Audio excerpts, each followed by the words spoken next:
Start recording.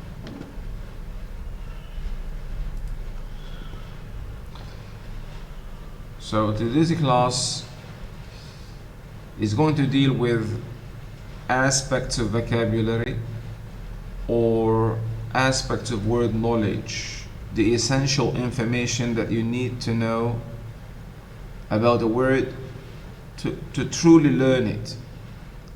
Because merely reading a definition of a word and memorizing a definition does not mean that you have learned the word. So learning a word goes beyond merely memorizing a definition. So we're going to look at these aspects that you need to pay attention to. Aspects such as pronunciation, stress, spelling, word forms, collocations, example sentences. So we're going to deal with these aspects of word knowledge that you should incorporate, or that you should, pay attention to when deciding to learn a certain word, to really learn it. So this will be the focus of our discussion today. Aspects of word knowledge that you should be aware of, and that you should, pay attention to when learning a word. In subsequent classes, the 3 subsequent classes about vocabulary, we're going to deal with different issues related to vocabulary. Alright, so now I will give the mic to the presenters of this group, the first group. This is week 4.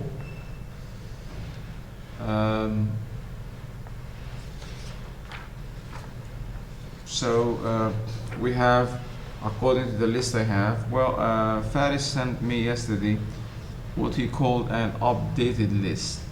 And I was wondering about this updated list because I thought that the list I got, a few weeks ago at the beginning of maybe the first or second week was the final list. Why should it, be? I don't know. So I even printed it out, which means that I have now to print the updated list. But I am not in my office, so I don't have access to a printer. Anyhow, when we get back to office, I will try to reprint the updated list. And anyhow, thank you, Faris. But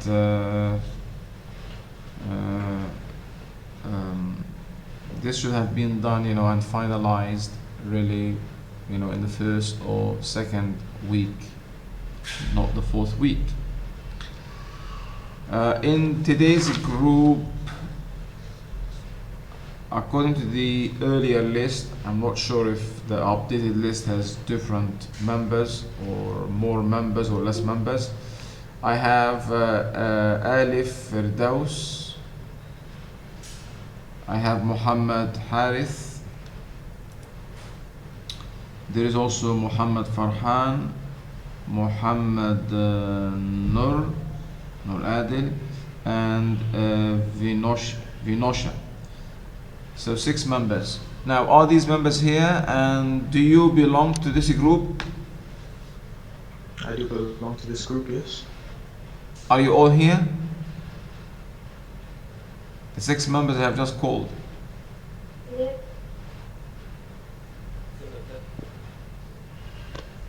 No new additions or omissions?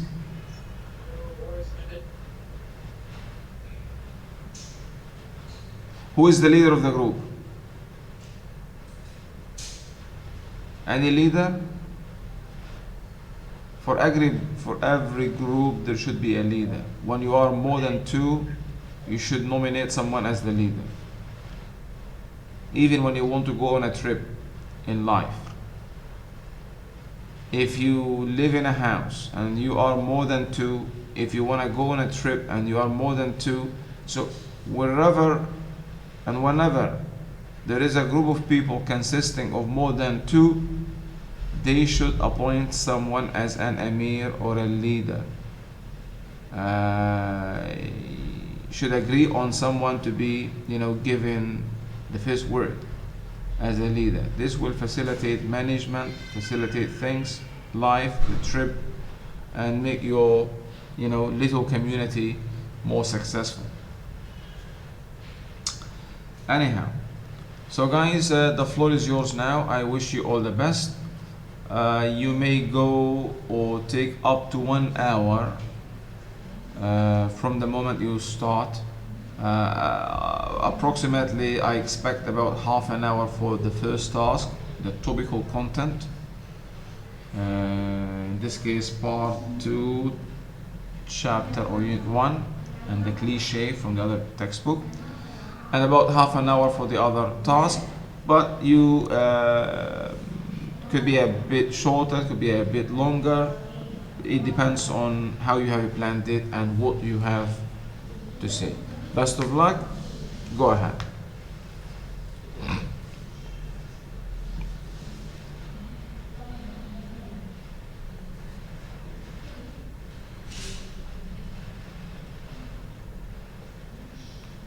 Those whose cameras are off, please turn them on and keep them on for your attentiveness.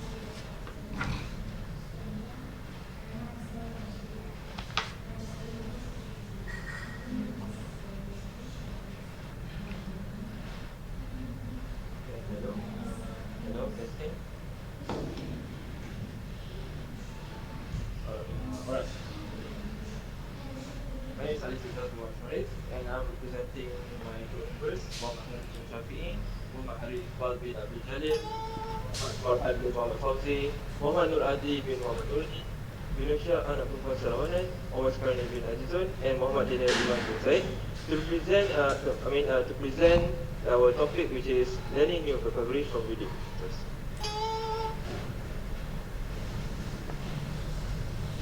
So I'll be presenting the first part, collecting new words.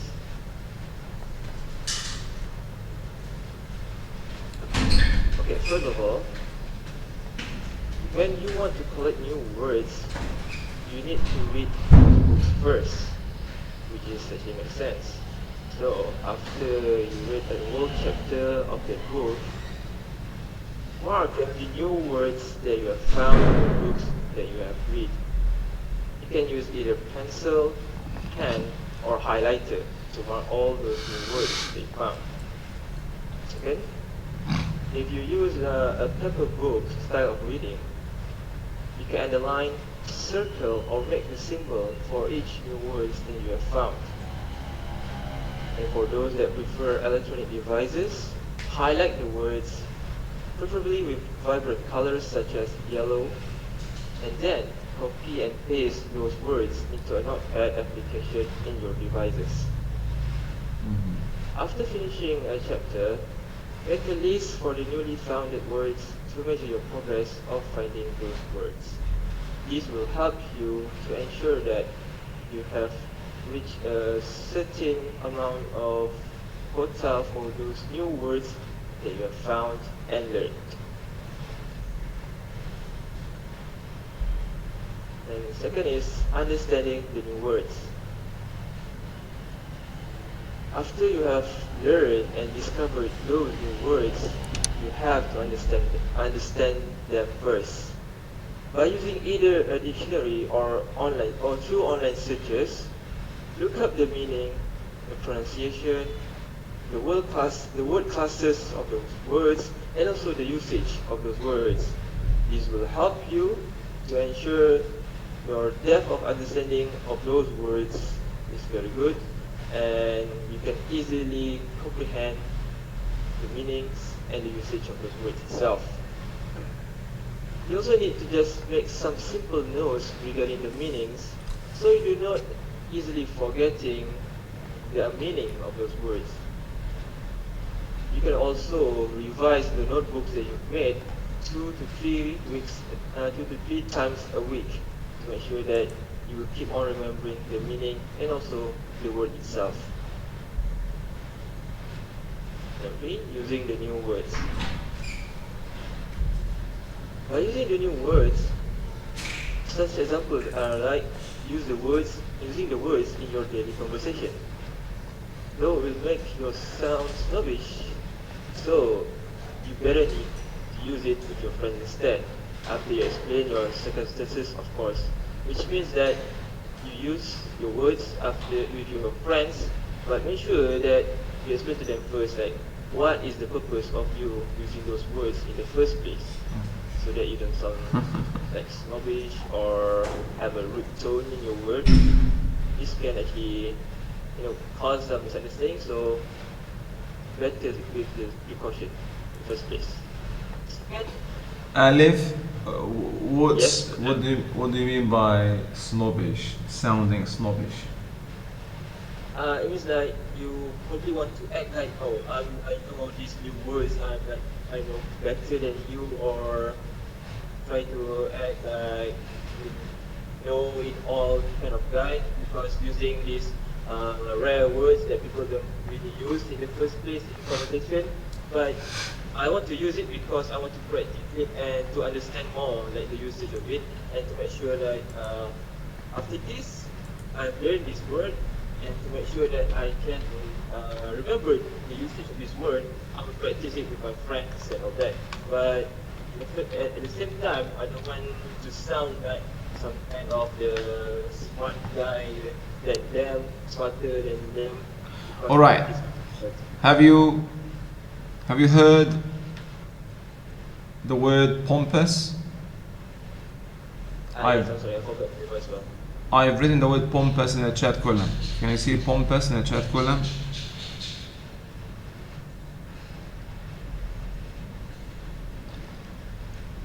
Are you familiar with the word pompous? Yes, I'm sorry. Probably you mean to use the word pompous in this context. It's more appropriate than snobbish. The word pompous. What you're saying is really sounding pompous. You don't want to sound pompous. So this is a more appropriate choice. All right, go ahead. Very good. Thank you, Doctor. And then moving on to the second example, use the words in your writings. This is actually used by students such as all of us, or aspiring writers in the writings. In addition to that, on the grade, if you have writing new words as your custom as well.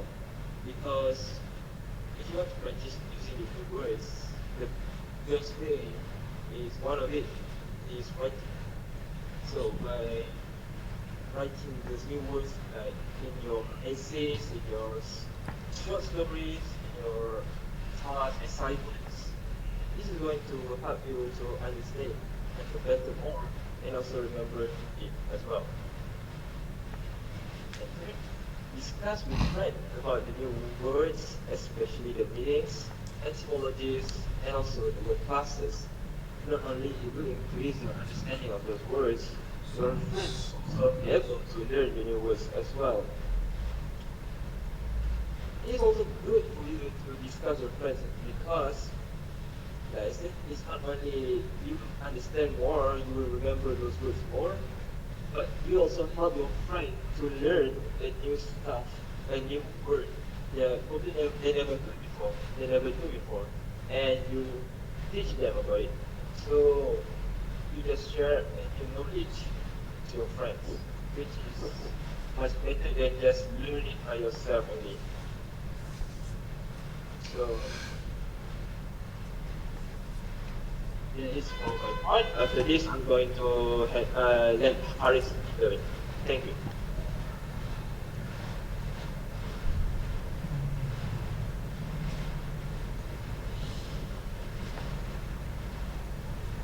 Hello.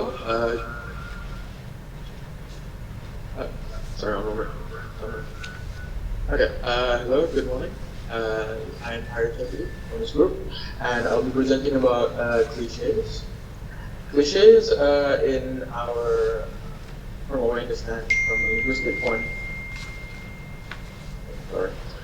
a linguistic point of view, is an expression that's originally used as a shocking and or significant one-liner.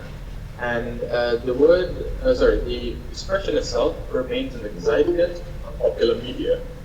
As time goes on, however, these expressions lose their original punchiness and the original intent behind them, and are reduced to being universally accepted devices, and are used usually to explain abstract concepts or used as throwaway references, and are no longer original enough to have the same effect as when the original impression was left by the original words. So in cliches, people tend to use cliches in a social setting to convey something that is broadly understood at a basic level in a way that is used to fill conversational time or when nothing better comes to mind. And while cliches utilized often in everyday communication as a linguistic crutch, there's a risk that the phrase may be unknown, and if the person listening to the phrase doesn't know it, then it becomes meaningless to the listener. And therefore, it is best to use clear and original wording to avoid confusion. Some examples of cliches would be, my boyfriend says, absence makes the heart grow fonder. Absence makes the heart grow fonder being a cliche. Sorry. Even though he didn't like the gift, it's the fault that counts the cliche. My coach told us that there is no I in team. No I in team being the cliche, and when I asked about the next step, my teacher said we'll cross that bridge when we get to it, which is the next cliche. I think that's all from me. Okay. Shall we move on to the next task? It's your presentation, it's your time, you are the master. Alright. If you think you've done justice to these topics, go ahead.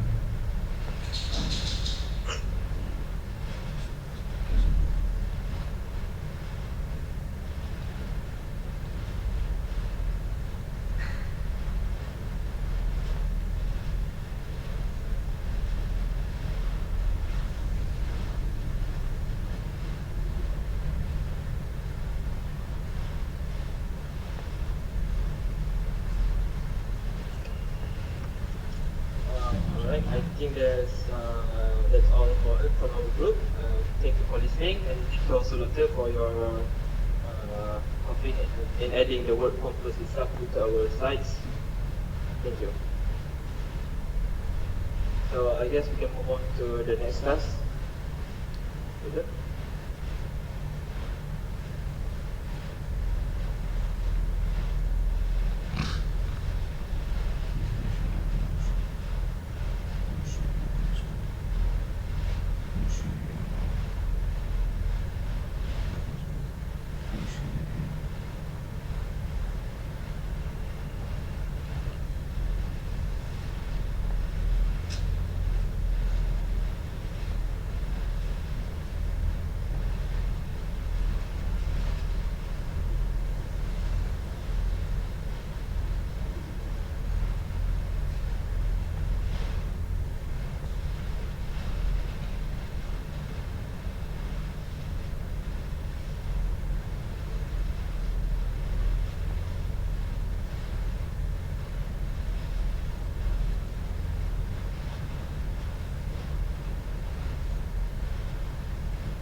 So guys,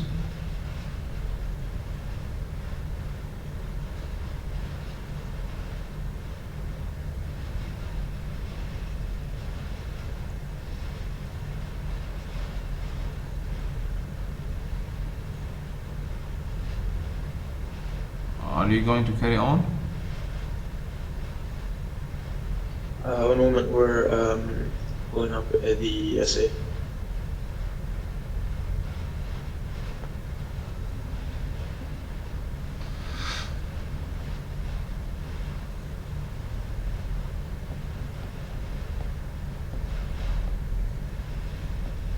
Sorry, sir, the image file for our essay is like corrupted or something. Trying to get that fixed.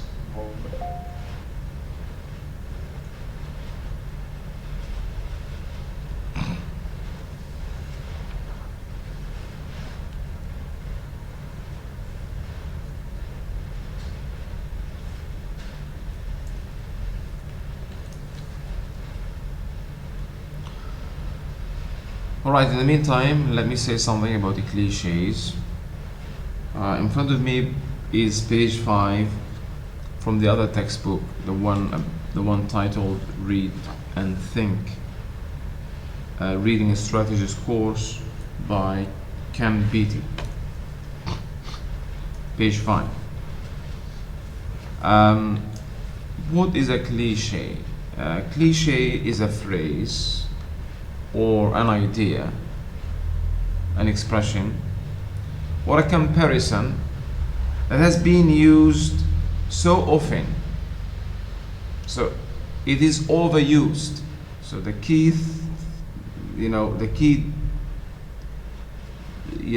part to the definition of a cliche is that it's a phrase that has been overused, an expression that has been overused, that it has lost its appeal or interest because of being overused, that it no longer has much meaning and is not interesting anymore, even to the point of being sometimes irritating or annoying.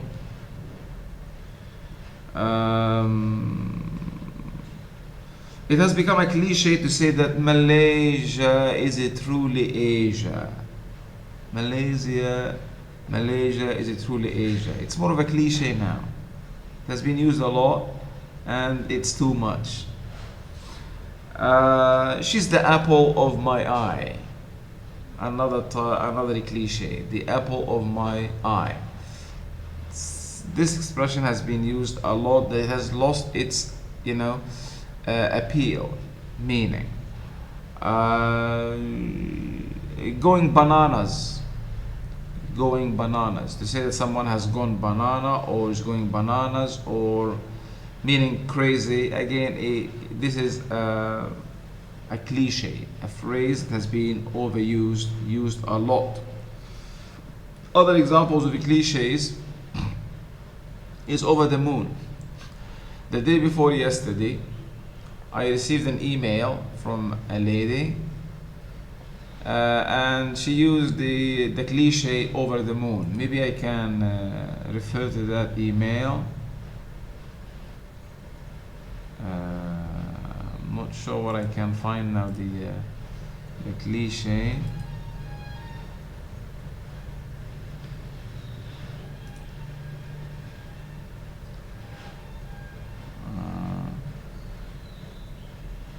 Anyhow, so she used the expression, the cliche, over the moon, saying that because she has come to know me in that email, she is over the moon. A PhD student who came across one of my papers, and she enjoyed the paper, sent me an email acknowledging my effort, and so it was in this context. Not my cup of tea. Again, another example of a cliche. Well, this type of movie is not my cup of tea. So, this kind of car or activity is not my cup of tea. So, the information revolution. more of a cliche, tired cliches like the information revolution. Whenever you use a cliche as a writer, especially as a writer, whenever you use a cliche, you are knowingly, you know it, you're knowingly writing something unoriginal, overused, no longer original. So you know that it's unoriginal. And this implies that you are just lazy or tired, or as a writer you do not have the energy to try to look for something more fresh, something more, interesting. So you don't have the inspiration or the energy to think of something new to say when you use cliches.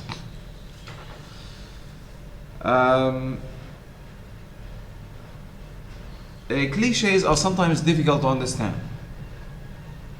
and therefore you should be aware of the cliches, by the way. Using them is a matter and knowing them is another matter. You should know cliches so that if you happen to come across them or you hear them in conversation, you know what they mean. And sometimes the meaning can be difficult because the literal meaning is something and the intended meaning is something else. Take for example the example provided in the book, saying that someone is over the hill, he is over the hill, doesn't mean that he is physically on a hill, but rather means that he is old or she's very old. He's over the hill, about to die. So you should learn them, but you should avoid them, especially in writing. Avoid using cliches, but be aware of the cliches. There are 4 tips for working with cliches. Learn cliches to understand what people are saying, but don't use them in writing. So learn them to understand what people mean when they say that he is going bananas, as I said, or I am over the moon, this is not my cup of tea, a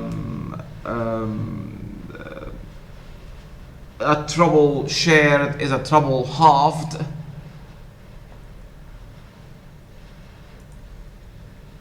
A trouble, maybe I can write some of these cliches. A trouble shared is a trouble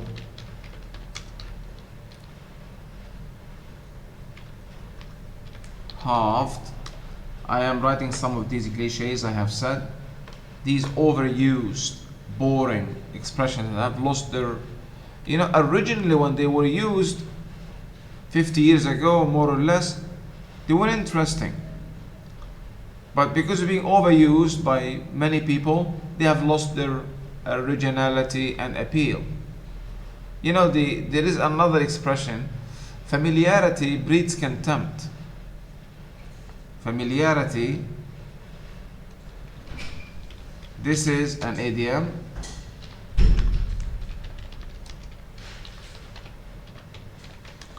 An idiom, familiarity, I'm using the chat column. Familiarity breeds contempt. When you know something and you become familiar with it, or you know someone and you become so familiar with him or her, this may breed or lead contempt. For example, let's say that you adore someone, you find someone awe-inspiring, a celebrity, a professor, and you wish you could, just, see them or take a photo with them once in your entire life.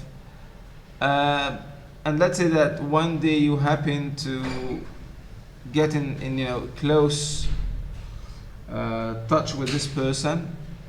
You happen to live in maybe the same building. You become friends. You sit down together a lot. You go out. Familiarity will breed contempt. that sense of respect, that sense of awe, that sense of will be lost. So this also works with language expressions. The apple of one's eye, apple of one's eye. You might already be familiar, apple of one's eye, familiar with these cliches, but you might not know that they are cliches. The apple of one's eye means someone you love a lot. He or she is the apple of my life. Going bananas, going crazy. If she knows about this, she will go bananas. She'll be mad, cross, angry.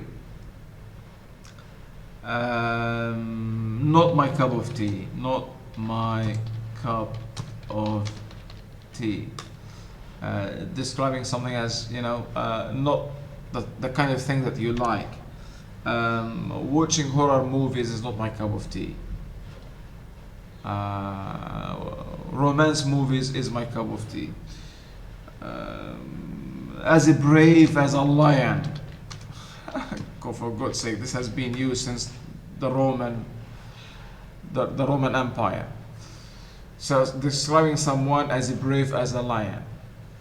I mean, there is nothing wrong with it, but the problem is that it's been overused.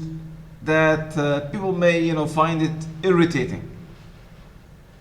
Think of something original, especially as a writer. Not easy, but creativity, imagination play a role in writing proficiency, in addition to the conventions, the scientific part of writing. Writing is both a science and an art. So this is the art part of it. There are some dusty. You need to dust them off. There are some dusty old cliches in the book on page 6. You can look at them on your own at home.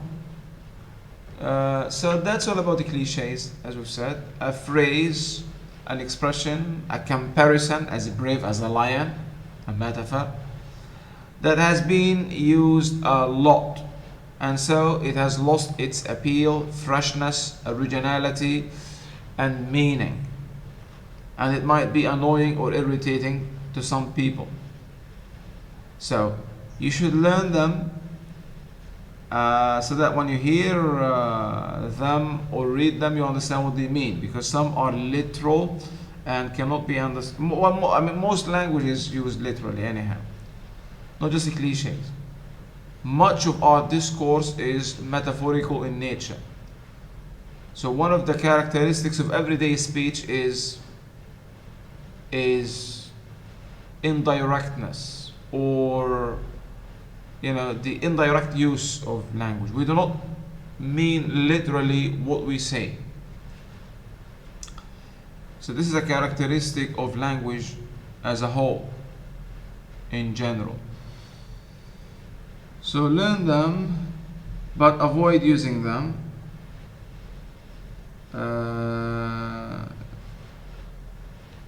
Cliches, tip number 3. Cliches are associated with certain genres of writing, such as bad detective fiction. Cliches can be humorous, especially when several are used in one sentence or paragraph. So that's all about the cliches. Yep. Something to be aware of. All right, maybe are you ready, guys?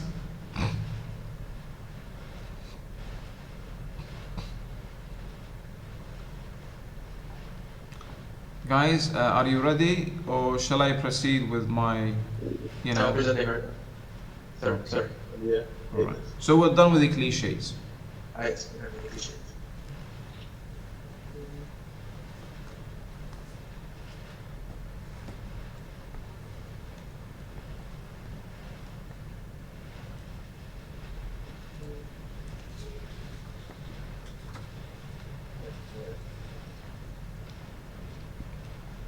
Alright, this is the argumentative essay we were using.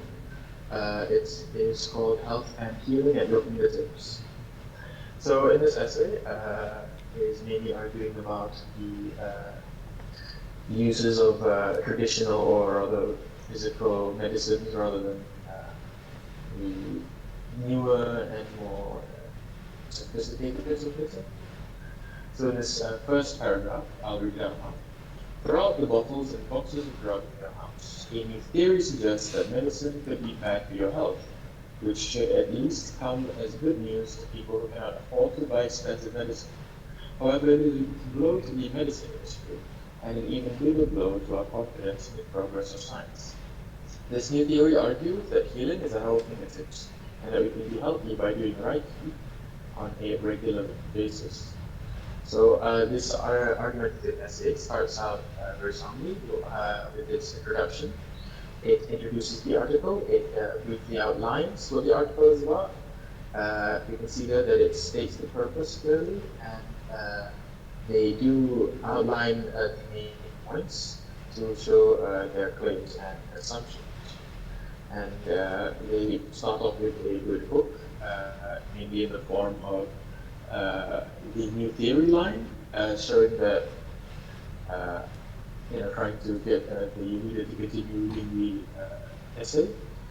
And yes, we'll be moving on now to the first paragraph. Ali?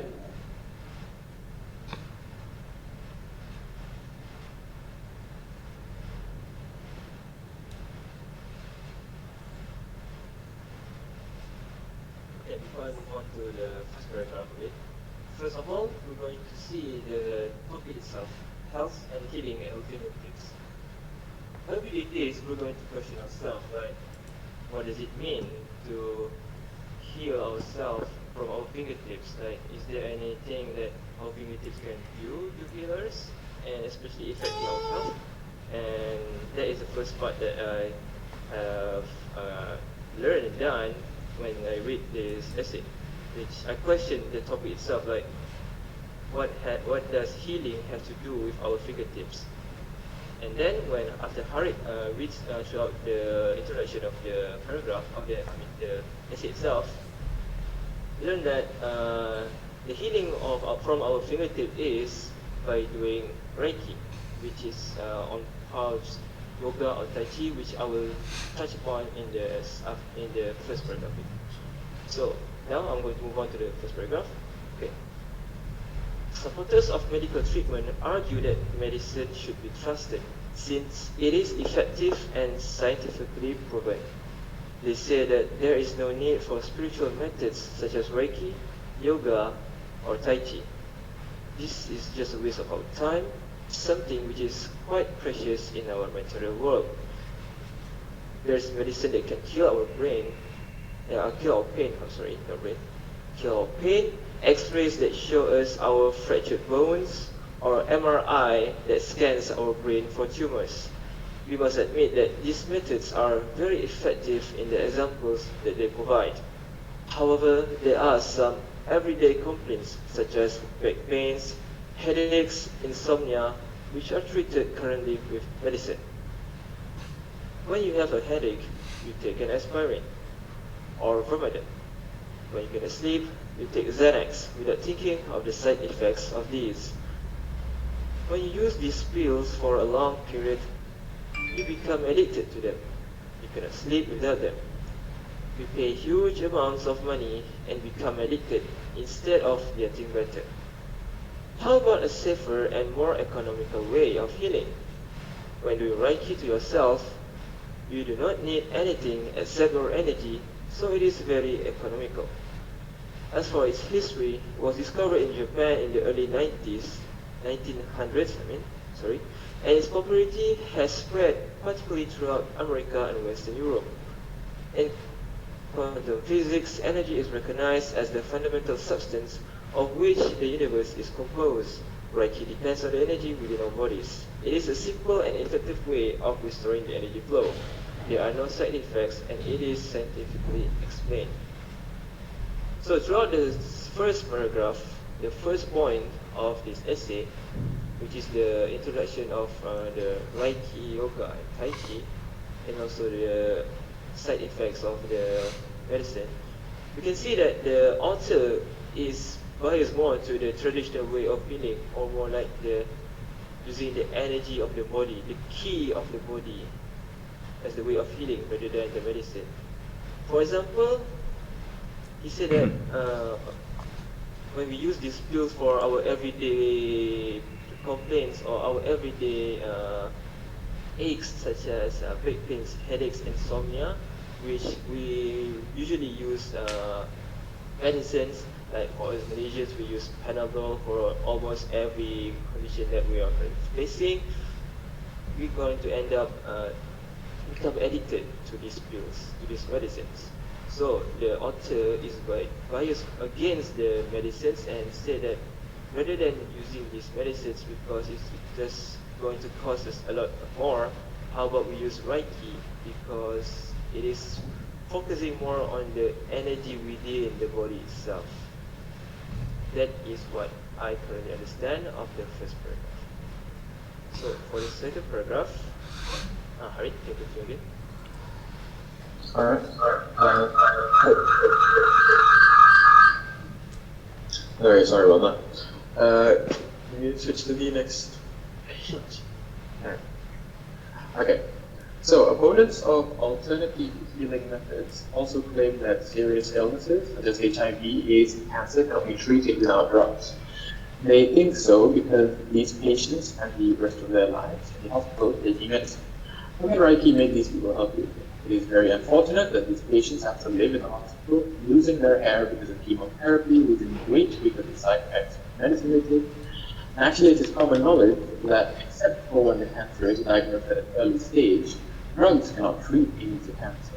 And most of the medicine these patients use are to ease their pain and their suffering because of the medical treatment they undergo. Instead of drugs which are expensive, side effects which need their energy to overcome hardships of life, find an emotional balance, alleviate the stress of everyday life, let go of everyday worries, and most of the chronic conditions such as eczema or migraine are known to have causes such as poor diet and stress. Deep-rooted anger and strong emotions can contribute to viral infections as well, since balancing our emotions and controlling our thoughts are very important for our well-being. We should definitely start learning Reiki and avoid illnesses before it is too late. Here in this part, I believe they are giving a how do I put it? The body paragraph, the public sentence outlines an assumption, and in this, the assumption is that alternative healing methods cannot be treated without drugs. Alternative healing methods can heal these sicknesses, such as HIV and AIDS and cancer, without drugs. And when they make the argument, they bring up the further points that things like chemotherapy and kind of medicines used to cure so much as treat HIV and AIDS don't actually contribute much to your health. They merely aid you in the pain that comes with these sicknesses. And I find that in actuality they don't give a very strong argument as to what they want to say in this line, in this paragraph, because they talk about the alternative medicines that they want to use to help people with HIV, AIDS, and cancer. But despite talking about how possibly traditional medicine can maybe also decrease suffering and medicine, there is also a sort of basis in medicine that we practice now, where we understand that drugs, while they may not be able to treat HIV or AIDS, can have an effect on maybe stemming the flow rather than just allowing it to overtake us. Aside from that, chemotherapy, chemotherapy is just trying to use the radiation to kill cancer cells rather than allowing them to continuously multiplicate. And I think that the advocation of the use of things like Reiki to allow your body's health to repair itself, so to speak, is probably, while it sounds like a good idea in theory, doesn't actually provide a sense of comfort, as it were, to a cancer patient who doesn't really know. If you're already sick and you're doing chemotherapy, you can barely get up off the bed, and you're sick all the time and all of that. If you are taking medicines to numb the pain, there's a physical effect you can feel from it.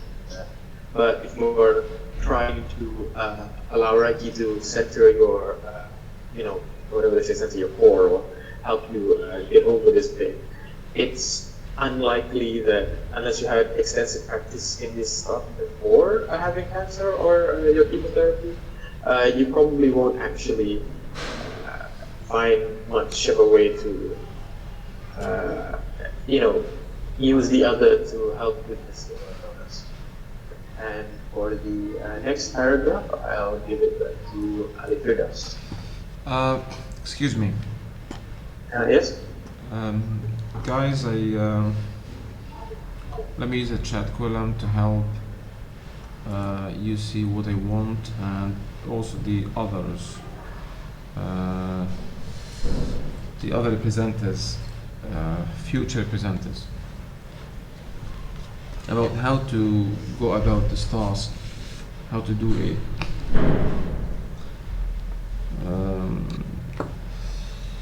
You should use a PowerPoint presentation. I am talking to you and to the future presenters. Please make a PowerPoint presentation. First, you need to identify the issue. So, number one is issue. Please, the rest should jot down, because I don't want to see this, do not force me to repeat this every time, a group is going to present. Study after you decide on an article as a group, and you study it thoroughly.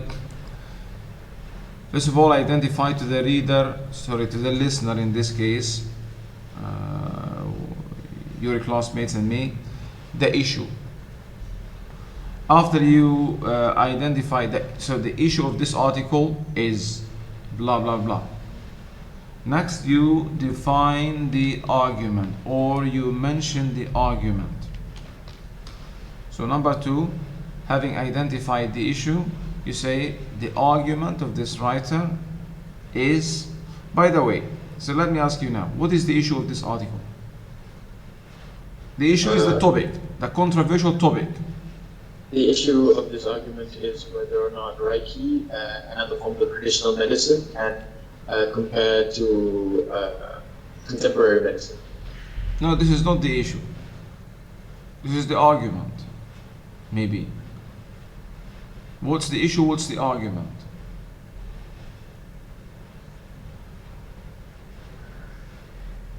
Again, what's the issue?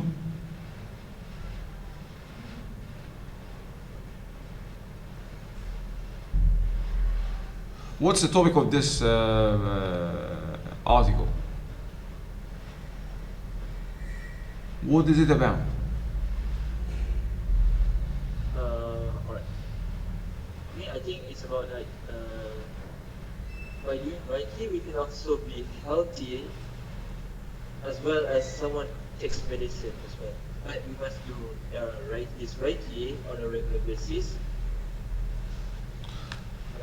You should use a few words for the issue, not a sentence even. The issue is not even a sentence. It's like a title. If you look at Unit 8... Health, brother. But what about health? This is too general. What's the issue?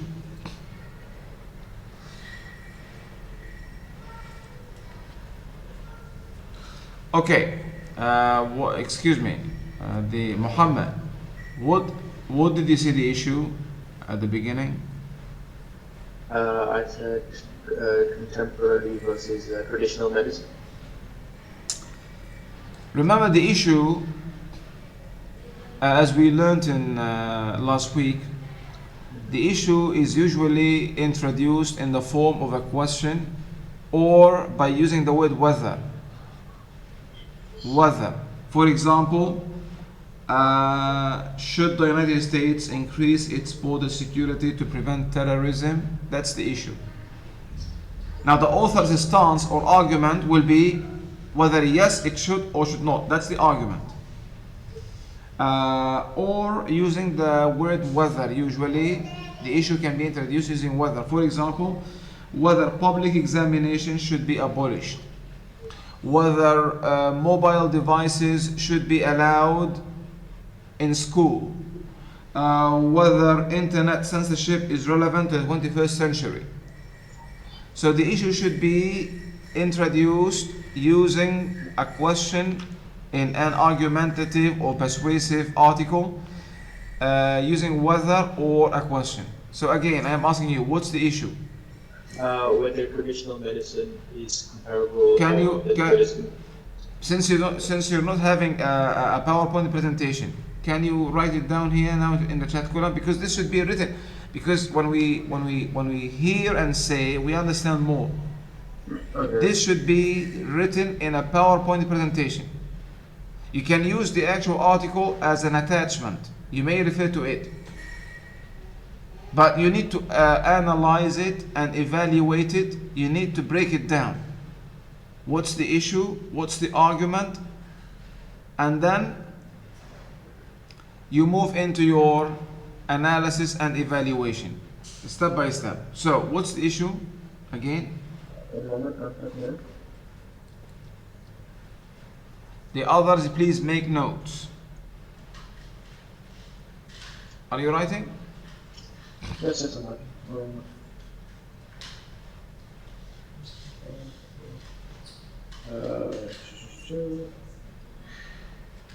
would that be an acceptable way to phrase the issue?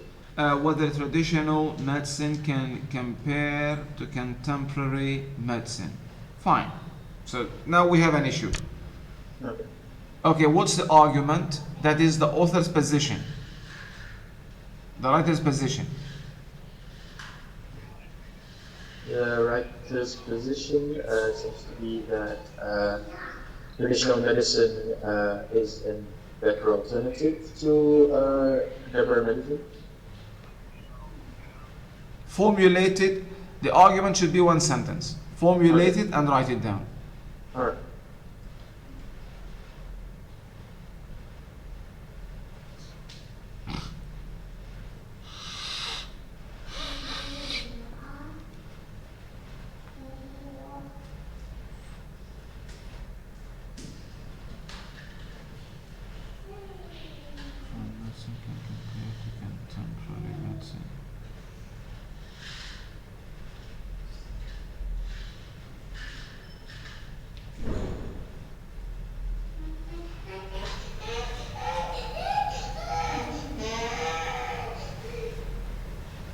Class, when?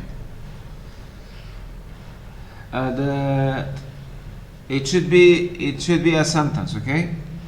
That the traditional medicine, that there is no need for that. It should be a sentence. Traditional medicine is a better alternative to contemporary medicine. So the argument is that the position of the author is that traditional medicine, alternative medicine, traditional medicine is a better alternative to contemporary or Western medicine. Am I right? Yes, that's the stance that the writer takes. We haven't yet gone into the analysis, because the analysis and evaluation will depend on the premises. This is the conclusion. In other words, this is the conclusion of the argument.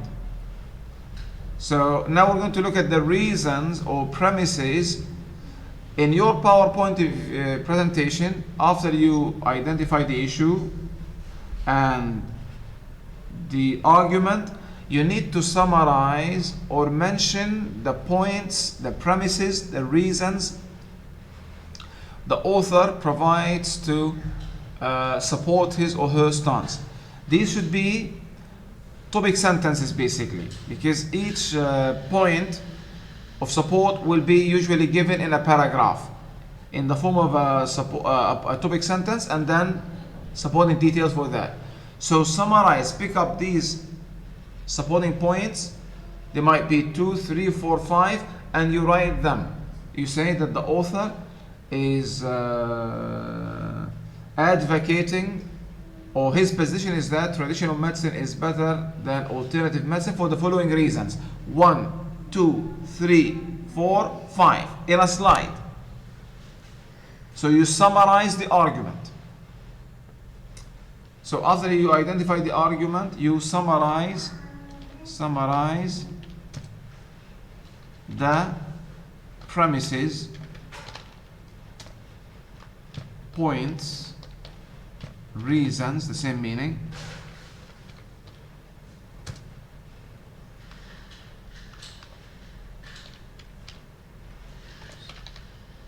the author provides for his or her argument, position. So these should be, depending on how many points or premises, 2, 3, 4, 5, and typically I expect each one usually to be in a paragraph. So you take these and you mention them in statements, 5 statements. Reason number 1, reason number 2, reason number 3, etc., etc. So this will be the third slide. Maybe the first one just for the issue, the second for the argument, what is it? Or maybe the first slide can include the issue and the argument, since it's only a title and a sentence. And then the next slide for the summary of the reasons. And then we move on to the framework for argument analysis, where we subjugate, where we scrutinize each of the premises, the reasons you have taken out. First, you mention these 5 reasons to us, more or less. His argument is based on the following premises, 1, 2, 3, 4, 5. And then you move into the analysis, taking one by one. In your analysis, you should examine each premise or reason in light of 5 things, what we call the framework for argument analysis, in light of relevance, objectivity, validity, credibility, and completeness. So, reason number 1, which will be paragraph number 1, usually, after the introduction. Paragraph 1 in the body, development. In terms of relevance, you tell us whether it is relevant, directly relevant, or no, by going back to the argument.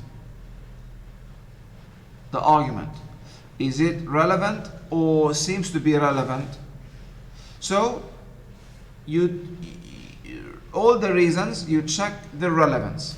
If they are directly relevant and support the stance, then you give 5 out of 5 for relevance. Ultimately, you should have 25 marks. 25 marks. Next, you move to objectivity. Again, you look at each reason or premise in light of objectivity.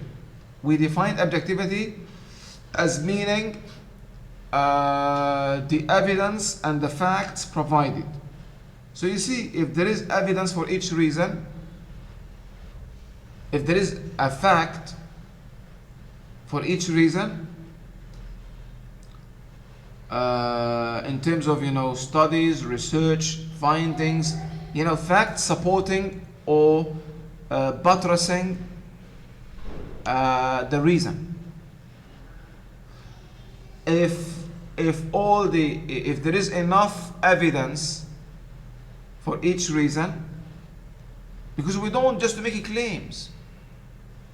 That's the whole purpose of the critical reading. We want to say if the argument is sound, worthy, or not. How do we do it? Again, these 5 criteria. Relevance. The support is relevant. The support is objective. Objective means there are facts and evidence supporting these points that support the argument, my argument. If there is enough in terms of the quantity and the quality, sufficient evidence, the author uses a variety of evidence. Maybe for reason 1, he uses statistical data. For reason 2, premise 2, he uses a research finding. For the premise 3, a historical data. For the premise 4, a legal document. For the premise 5, a government record. So look at the quantity and the quality of the evidence. According to this professor or that professor, according to a study done in this university or that university, did you find evidence or no? Objectivity. Because if there is no objectivity, it means that the author relies only on opinions. Opinions, personal opinions, that cannot be verified. Having I talked about objectivity, you move to the third parameter, and that is validity. You check the reasoning. Is the author using reasoning, logic, or there are attempts to bullshit the reader by using fallacies? All people do that, so many people in India practice Reiki, practice yoga, so this should be a reason why we should adopt it. So look for, you may want to read more about fallacies. Guys, look up the term fallacy on the internet when it comes to argument and learn more. I mean, what can we say in the 3-hour class? And then you move to credibility, the 4th parameter. Please, I do not want to repeat this in the future. I'm sure that you will force me, the other guys, the other groups, to repeat this.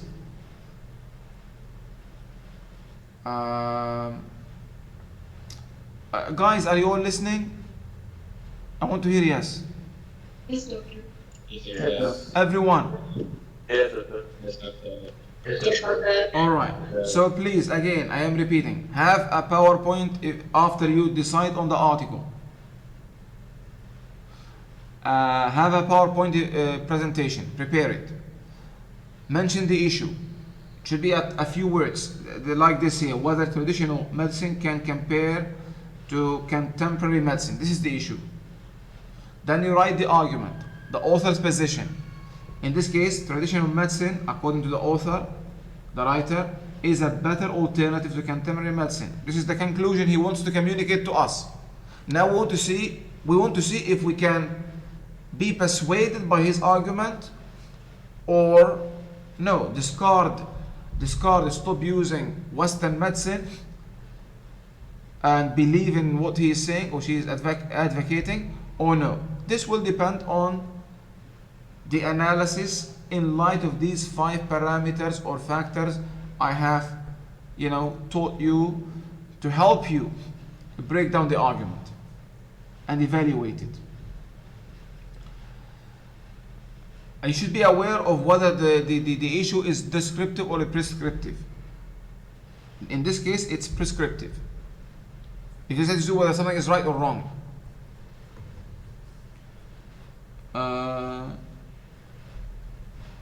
Is a better alternative. So the 3rd parameter is credibility. The 4th parameter is credibility. Credibility means believability. And a credible argument is a believable argument. Now, what makes an argument believable, credible? Two things. The author himself, who is he, the qualifications of the author, and the references used to support the argument. And so you need to know something about the author. If nothing is mentioned about the author at the end of the paper, about the author, there should be a section about the author, information about the author, or if the author is unknown, go and do some search on the internet. Google him or her. So, if the author is qualified in the field, he's talking about medicine, so he's a medical doctor. If he's an authority in the field, an expert, qualified, this will make the text and the argument sound believable. What adds to believability or detracts from believability is the references used, the citations. Does the author mainly depend on his own opinions, or does he provide references from other scholars, other professors, other researchers? So the references in terms of the quantity and the quality, and judge and give 5 marks or a mark out of 5. So now we have 20 marks. And the 5th parameter, completeness. Here you look at whether the author has mentioned the opposing view, the counter argument. In this case, the counter argument is that traditional medicine is that contemporary medicine is better than traditional medicine. The other way around, the other view, the opposing view. If he has mentioned the opposing view, a few sentences to acknowledge that he is aware of the opposing view, but despite that, he still sees his point of view as a better alternative to this issue. And you give again a mark out of 5, so you have 25 marks. So you tell us at the end, out of 25 marks, according to your analysis and evaluation, the author deserves 10 out of 25, 15 out of 25, 18 more or less. So this will give me an idea as a reader, based on your analysis, whether to take this argument seriously or to discard it. In this case, whether to take traditional medicine seriously and start using Reiki, yoga, acupuncture, and the different forms of traditional medicine, allopathy, homeopathy, etc., etc. So your analysis will give me the outcome. This is how it should be done, simply speaking. So, have you grasped it, everyone? A PowerPoint presentation following these guidelines: the issue, the argument, the summary of the reasons, and then you look at relevance, and then objectivity, and then so this is how it should be done. Thank you. I don't know. Go ahead now, Muhammad, and see what you can do. All right. Based off what you have given us in terms of what to score the paper on, I'd say in terms of relevance, looking at the paper. Wait a minute. Because I don't know the reasons yet. You haven't given me a summary of how many points does he provide and what are they before you discuss that. I know the issue now, I know the argument, but how many points does he provide for his argument and what are they in brief? Point number 1 is a sentence, 2 a sentence, 3 a sentence. Before you analyze. Okay. from the first sentence. The author, for example, you tell me, the author provides 3 reasons, I don't know how many, for his argument, and you mention them. What are they? 3 reasons for his arguments is that. So the author provides 3 reasons, premises. Yes. That medical treatment doesn't have to be scientifically proven. That alternative healing methods are cheaper than contemporary healing methods, and that traditional healing is something that we use to that doesn't take too much time to use.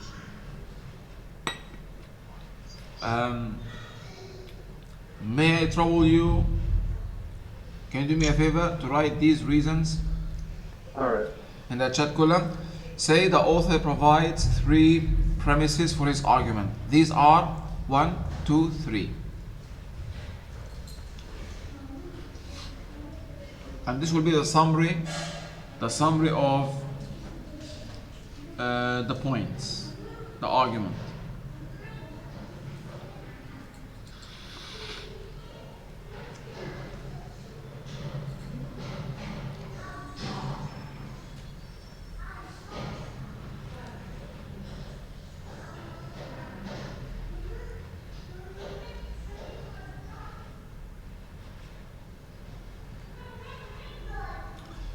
Excuse me. I will give you some more time. I will give you the whole class now a break. How many minutes? 10 minutes maybe, because I still have a lot to say. I have taken more time because you haven't done the analysis, the evaluation well. We did mention this in the previous class, but I know when it comes to practice, that's why I've given you the chance, guys, to practice, because theory is something and then practicing, actually doing the thing, is something else. So I understand, and you are the first group, so I also understand, but I should expect the second group, the third group to perform better. So maybe the first group is more of a scapegoat.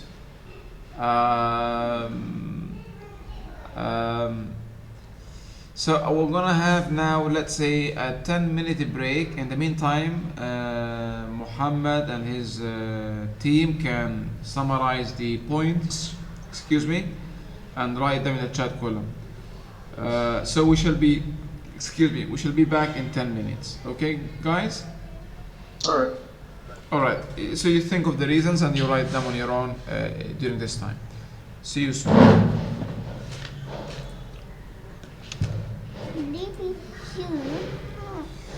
You okay? Baba, can you give this to mommy? Step them. Yes, Baba, see my students. I am teaching. Take it. I want to go and make a coffee.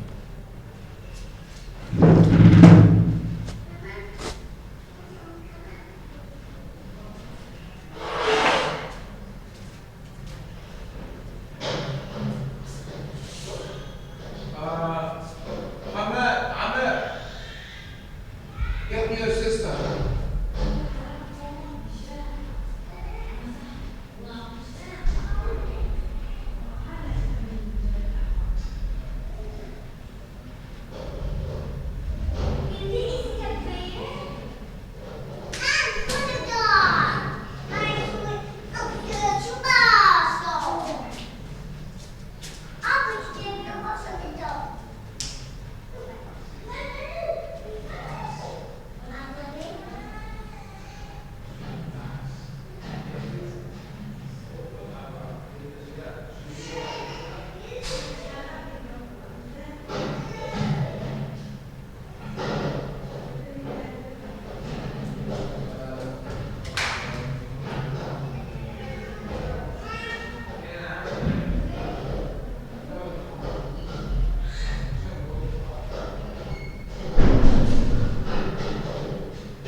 Ali cuma tak.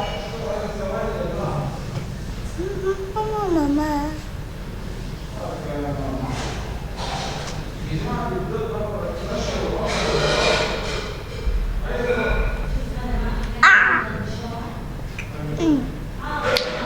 Yo bedo.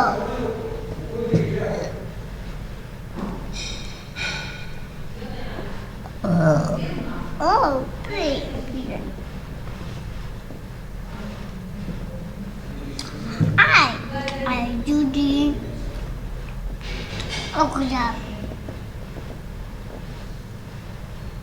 Open up that. I know what to talk. My door. Okay.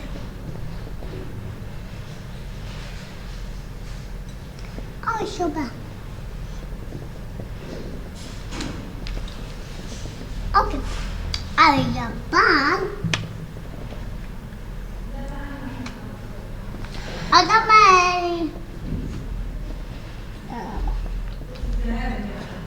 Ali. Ada sebetul. What is on them? Sobik. Look at it. Papa. Sebetul. Ya, itu betul. So yang betul kan? Sebetul kan? One little bit. One little. There's coffee on the bun. Wow. Love. Selamat. Selamat.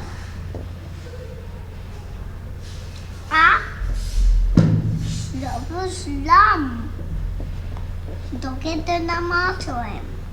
Siapa tu mereka? La, siapa? Ale, mate. Wali. Siapa?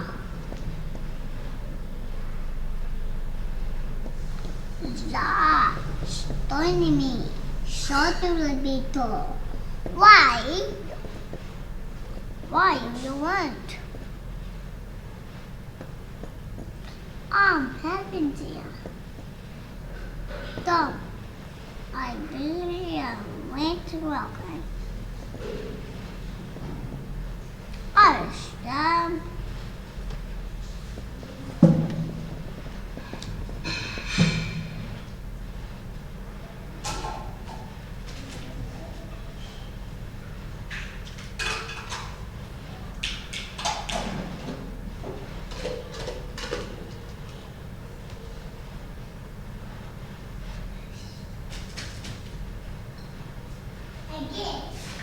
I sit down. You make coffee? See? Yes.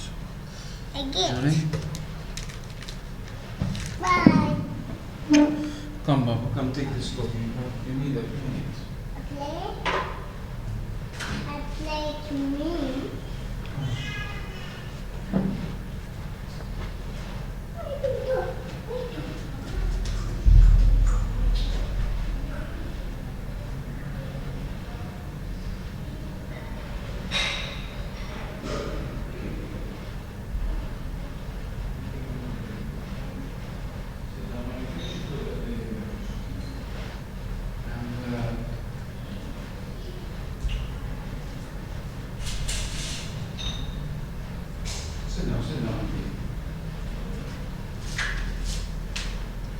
I'm going to play with you when I finish my class. When I finish my work, I will play with you.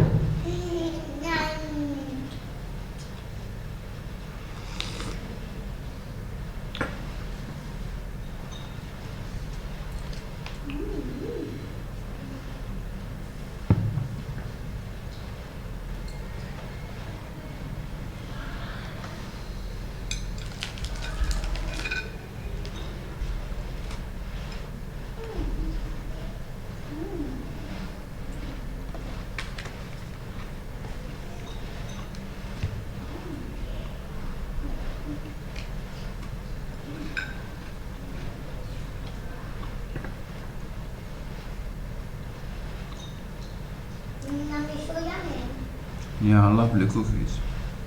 Luscious cookies. They're luscious.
ايش يا فاطمة؟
All right, guys, welcome back.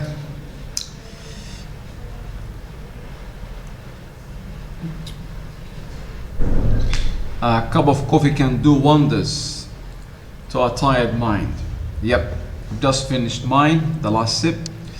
It has revived my senses, it has rejuvenated my mind, it has revitalized even my body.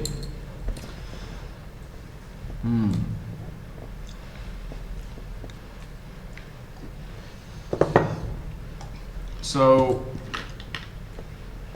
go ahead, Muhammad. What are the? How would you like? Excuse me. How would you like me to call you, Muhammad, or how would you like me to call you? By your first label or another label? Harith is fine. Sorry. Harith.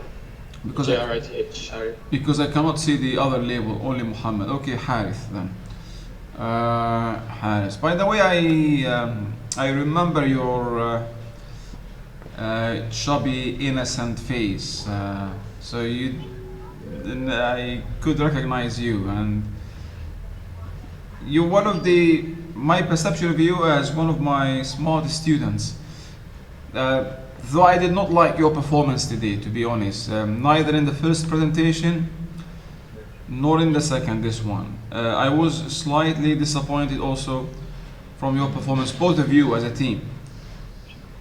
The first presentation, there are 30 marks for it, 30 marks.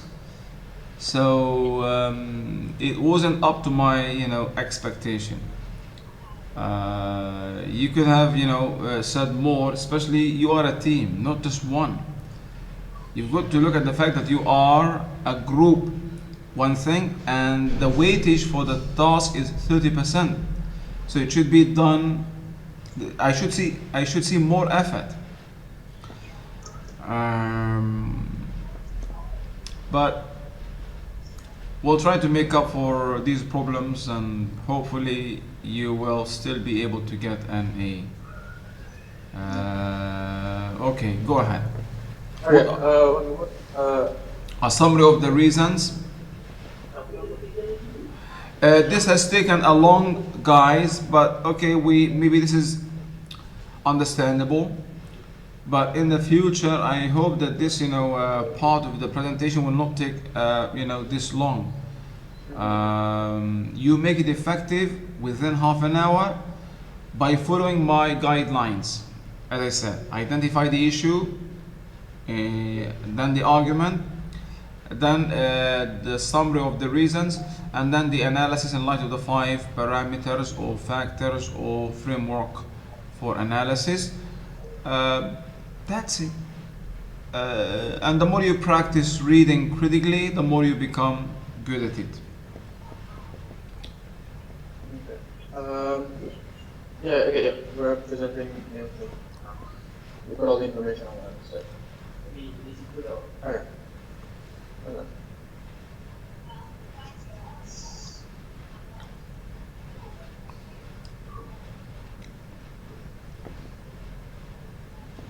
It's not. Okay. It's like cutting hot. So you've managed to make a PowerPoint presentation? You've managed to improvise one? Yes. A hastily constructed PowerPoint. Hurriedly, of course. Done hurriedly, huh? Okay, something better than nothing. Yeah, needs to full screen. Yeah. Okay, there we go. So the summary of the premises that we write in this the argument is that the first one, contemporary medicines relies on expensive drugs. The second is that Reiki did not have side effects, like for example chemotherapy, drugs, and other medicines that they mentioned. And 3, that Reiki only uses a small amount of your time during the day. Wait. So, excuse me, quiet. So the author, you're saying the author provides 3 reasons for his argument. Reason number 1 is that contemporary medicine relies on expensive drugs. Reiki does not have side effects like contemporary drugs, like chemotherapy and like Western drugs. Reiki uses only a small amount of your time. These are the reasons. Let's see how he has, supported his argument.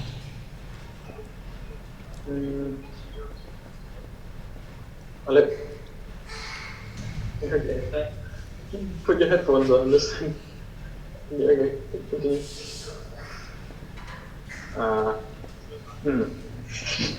Oh god.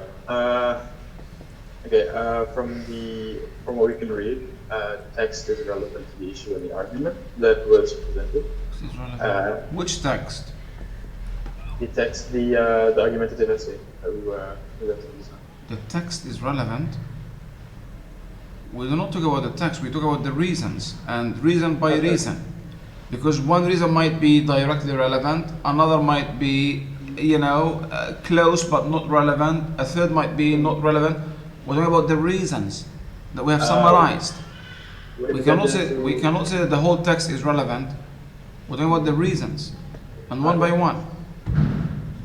Go back to You link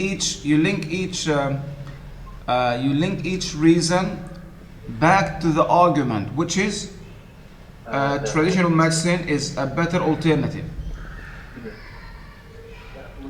Yeah, I'll open up the essay.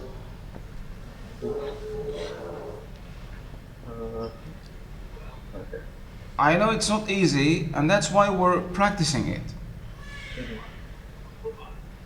Critical reading, after all, is the highest level of reading, but you need it as a university student. Alright, so the first reason that they had given was that contemporary medicine relies on expensive drugs. Here in the paragraph that I was mentioned, he says that we pay huge amounts of money and become addicted instead of getting better. How about a safer and more economical way of healing? Excuse me. Maybe in the future, you can use also a highlighter. You can highlight if you want to use the original text without, you can use, a highlighter so that we can follow easier what you want to read. You should not be reading, but if you want to quote something, you can highlight it so that we can follow you easily. Okay. Now you cannot do it, but I'm just reminding the others in the future. I guess the second point that he made was that Reiki does not have side effects like chemotherapy drugs. This, that he mentions. Instead of drugs which are expensive and have many side effects, you can use your energy to overcome the hardships of life and to find an emotional balance and meet the stress of everyday life, which is his, I suppose, argument for traditional medicine. And then the third one, he mentions that Reiki only just takes a small amount of your time, and then he says that it does not require more than 15 minutes of our time, and we don't need special clothes or special equipment. It's very simple and used for relaxation and stress relief.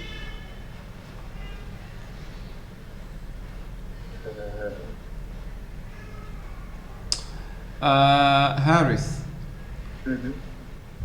would you like, though this is not an easy decision on my part, would you like to do this part of your presentation next week within 15 minutes, not more? We take from the class time. Would you like to redo it, or would you like just to finish with whatever you have planned for it today? If you'd be willing to give us time, I think my entire group and I are, we want to try and do it again. Yeah, that's the point. I am giving you a golden opportunity. I will not give to others. Maybe because you are the first group, but because having because we already have a lot of things to do next week, so it's not easy for us, to shift or to give, a group another chance. We'll take So plan for it better as a group, and all of you should be involved. Even if some of you, I don't like the idea that some do, the first presentation about the topic of the week, and some no, each one should be involved in the 3 tasks. Each one should be involved in the 3 tasks so that you can benefit from the whole purpose of this exercise is you guys. I can conduct the 3-hour class at ease. I have a lot to say and I have no problem with that. When I give you the chance to prepare and to sharpen your presentation skills, research skills, knowledge by doing, I am like sacrificing my time to improve your, as otherwise I can't conduct the class on my own. So make use of this opportunity. All right then. We'll give you the first 15 minutes of the next class. So we're gonna begin with you before we begin with the presenters of next week's class. Okay? Best of luck. Thank you, sir. You're welcome. Okay, now we have 1 hour left. Let me start presenting now to go through some of the things I would like to highlight. And recall that the things I would like to highlight are related to the essential information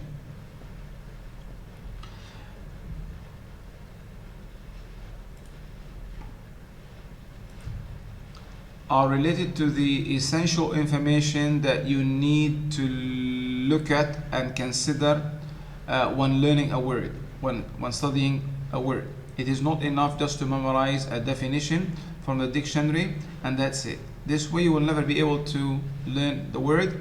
There's a lot that you should do. So let's look at these aspects of vocabulary that you should do or pay attention to. Where are we?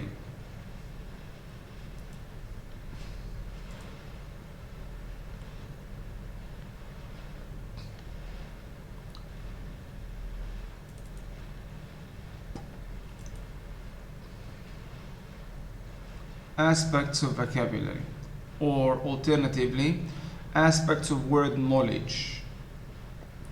Can you see the slides? Yes, okay. Words.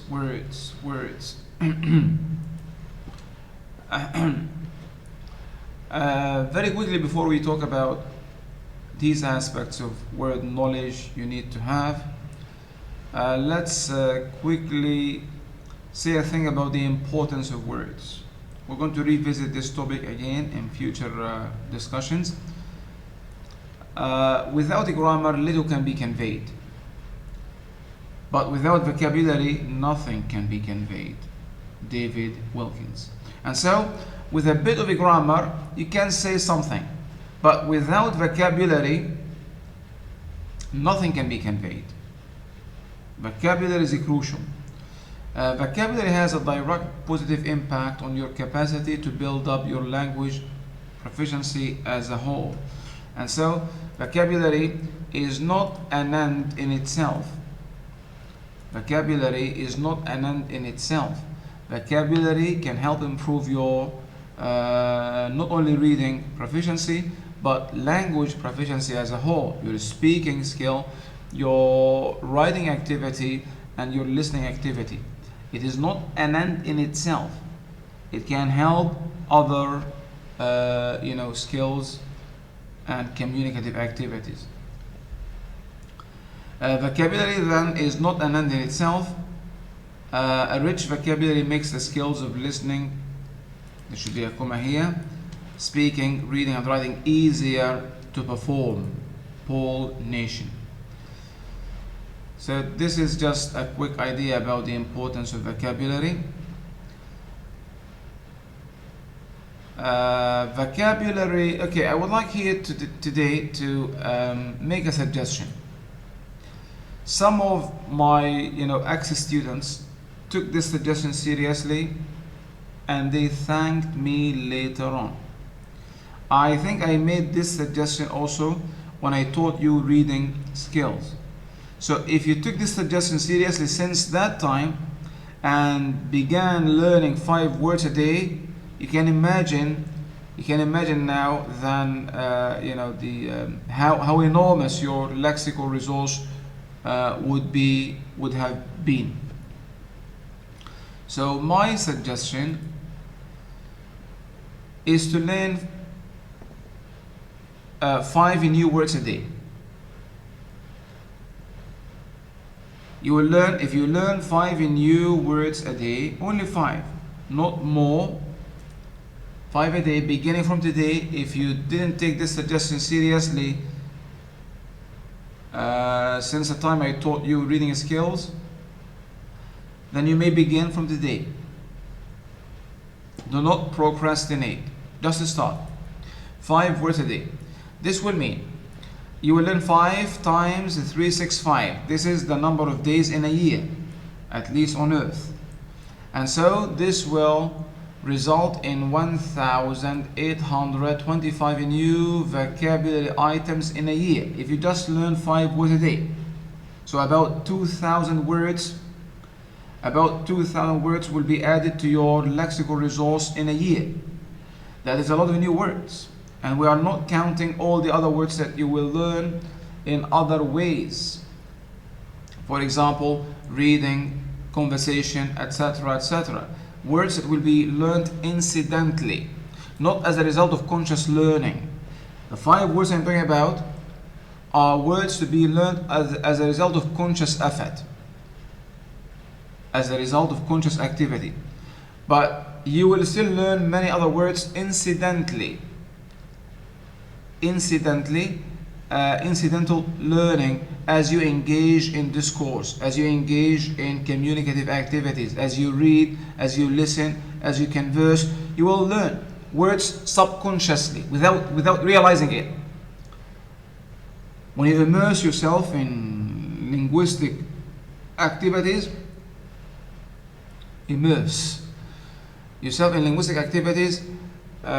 you learn without being aware of that.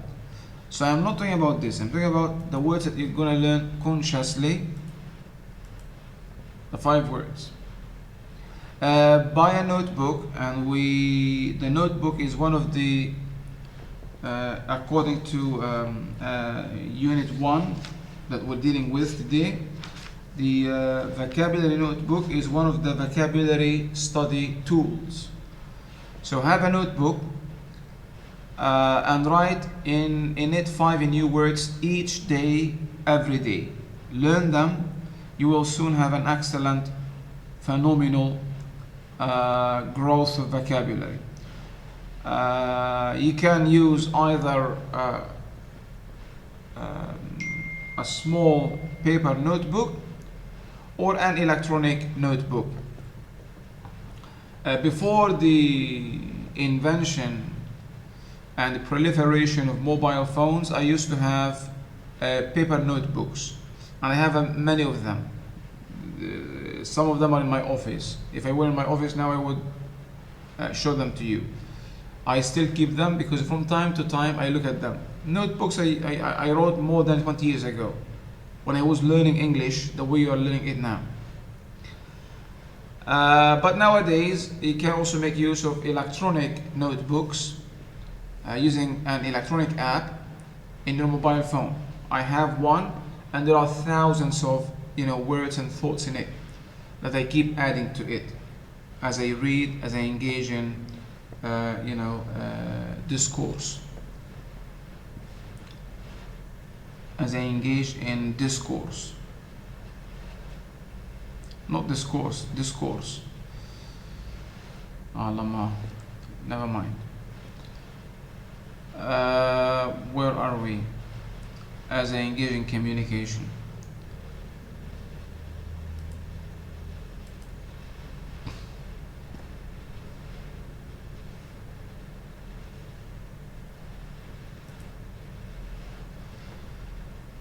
Now we're going to look at the ways that we need to do or carry out to learn them, to learn vocabulary. How should we learn vocabulary? How should we study in new vocabulary? What should we do when we decide to learn a new vocabulary item?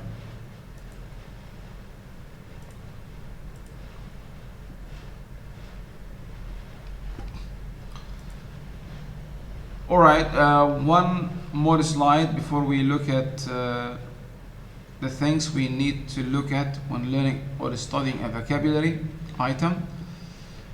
According to research, learning a word does not mean just memorizing a definition. There are lots of other things to learn about a word, other aspects of word knowledge. Your memory is not a computer, so you should remember this. It cannot automatically take in and keep every word you encounter. You are not a computer. And so if you want to be able to understand or use a word 6 months from now, you must do something to help your memory. You must do something to help your memory. Maybe having a notebook, writing the word down, looking at it from time to time, using it in your communication. So you need to activate the word.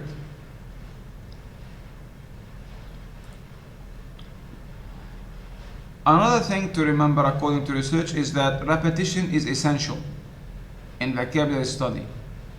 You need to encounter a word at least 7 to 10 times. How many times? 7 to 10 times before you will remember it.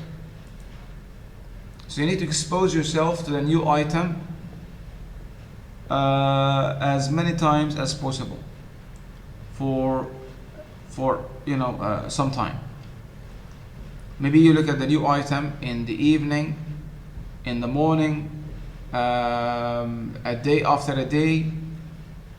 That's why you need to have a notebook, whether electronic or paper.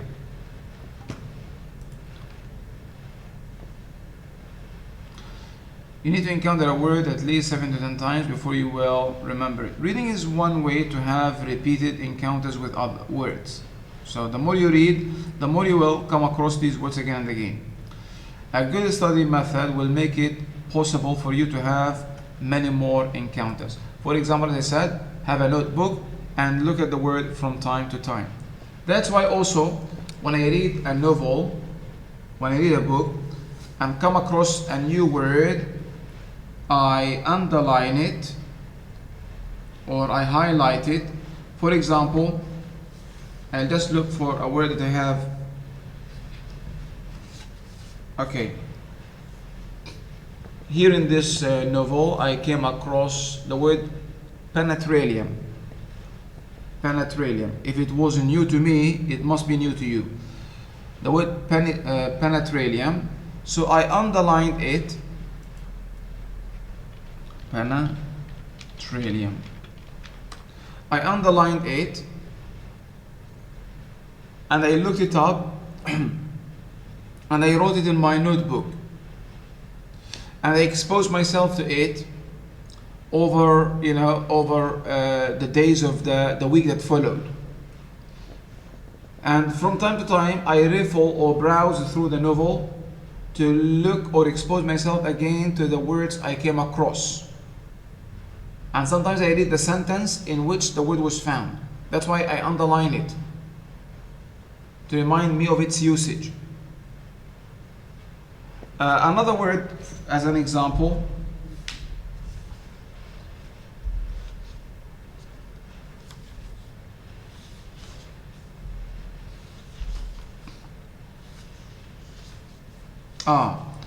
the word postan. Can you see it? Postan here. Let me read the sentence. I seized unceremoniously and calling out that I would send it back on the morrow, rushed to the nearest postan. Let me write it. Even the computer cannot recognize it because some of them are low frequency words that you do not find, in everyday English. This is a novel written 200 years ago. Postern means a side or back door to a building. A side or back door to a building. So, rush to the nearest postern, side or back door of a building, running or escaping or. So, find a study technique, and Unit 1 suggests some study techniques, how to deal with vocabulary. So please study Unit 1 and follow the guidelines and recommendations made by the writer or the writers.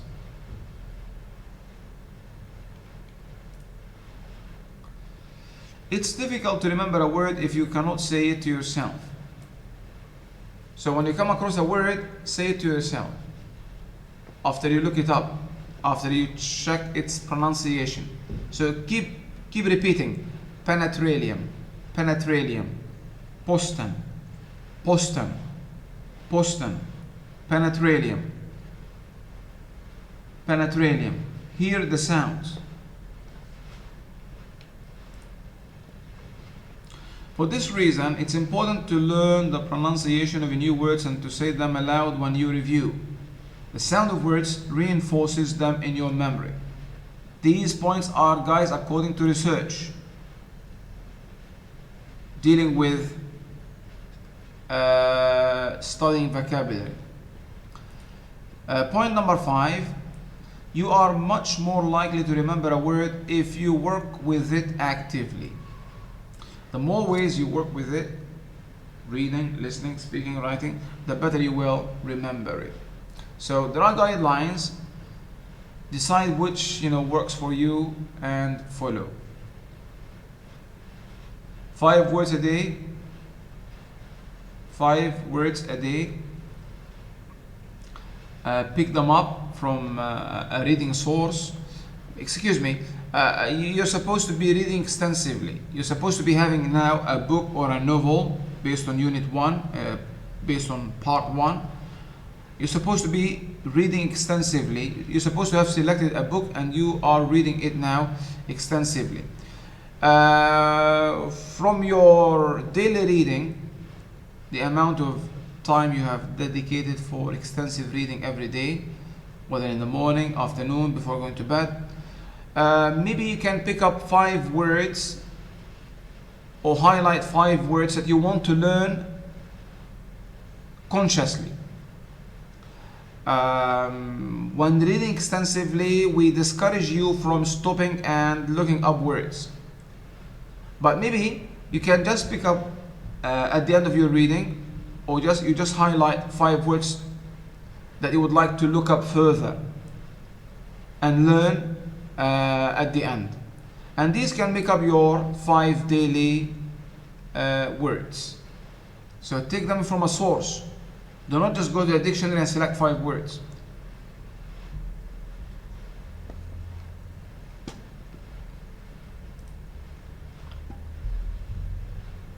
Alright, so what aspects of word knowledge you should look at?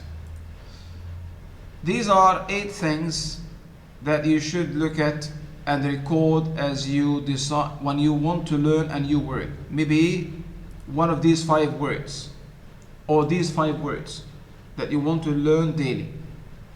And if you want to, you can add some more if you want. According to the suggestion made by this author here, it is important to increase your vocabulary in English. Every day you should learn 10 new words. So the author of this article is suggesting 10 new words. But I am suggesting 5 words. It's up to you. You can make it 5 or 10 depending on how ambitious you are.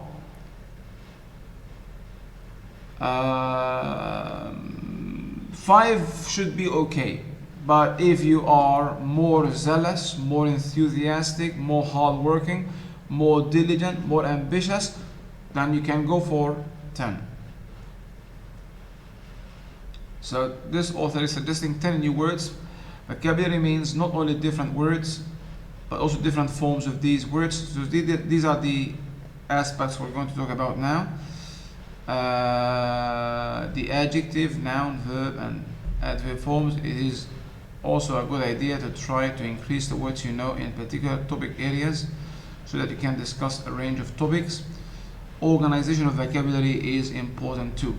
When learning new vocabulary, a student of English needs to be aware of the several aspects of vocabulary. The several aspects of vocabulary.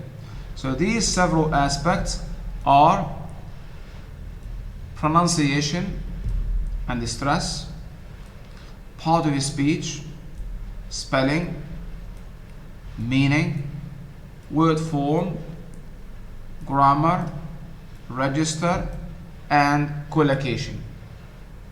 Can you see them?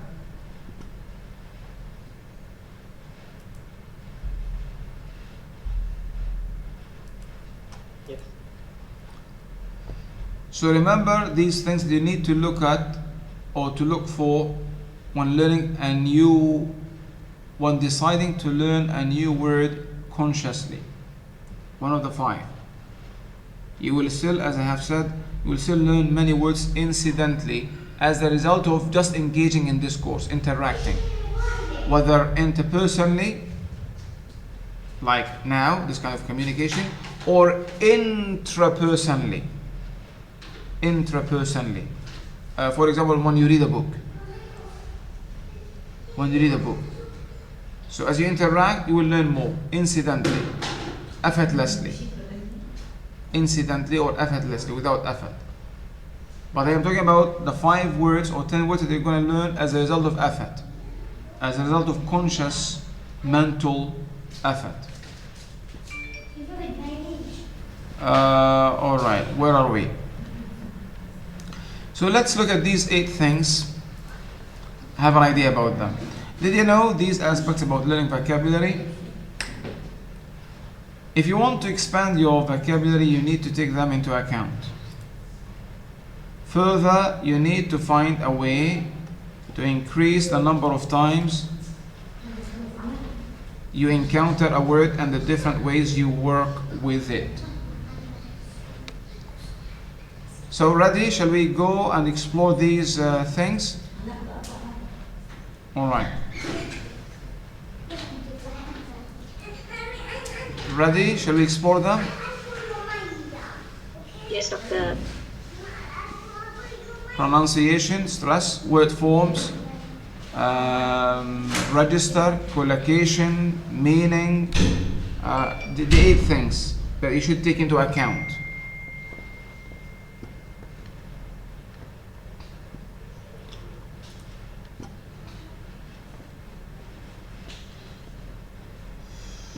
This writer talks about organization. We'll see what she means when we come to organization. In my list, I haven't added organization. Word forms, pronunciation. In a word with several syllables, which syllable carries the main stress? Stress conveys meaning. Register, word choice, organization. So let me follow the order of my slides. Pronunciation.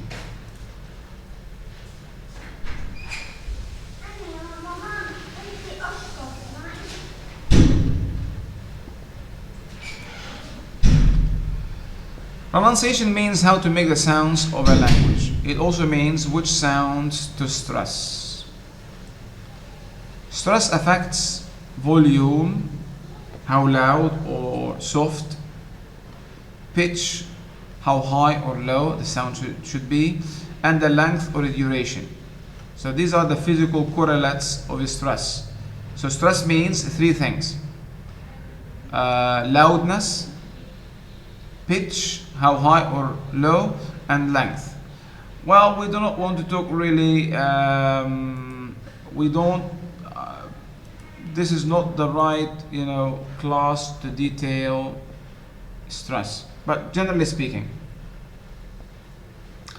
any word in English made up of more than 1 syllable English is a syllabic language.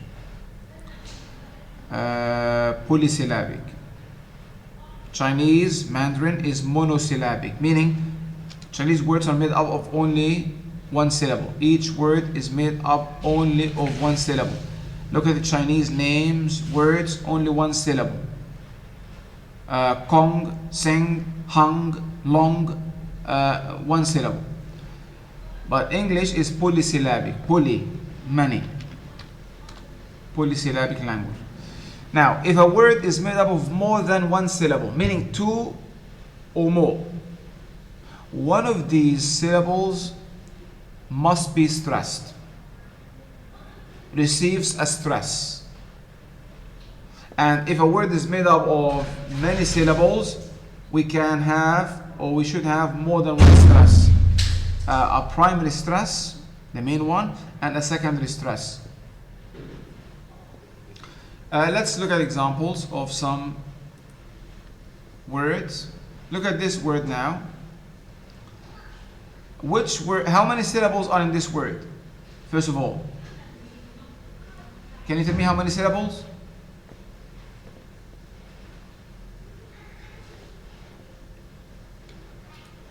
Analytical. How many syllables are in the word analytical? 2. Sorry?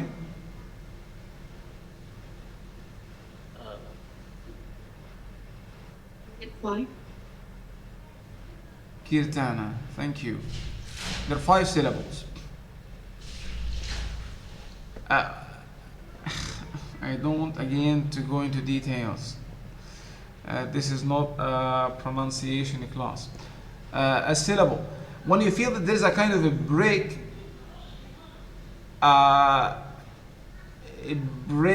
then that's the beginning or the end of a syllable. If I say, for example, teach, teach, this is one syllable. But if I say teacher, then now we're having 2 syllables, the teach and the a. If I say car, 1 syllable. Friend, 1 syllable. Friendly, 2 syllables.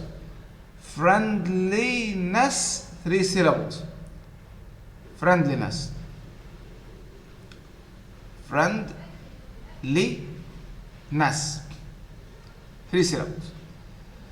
Back to the word analytical, we have analytical.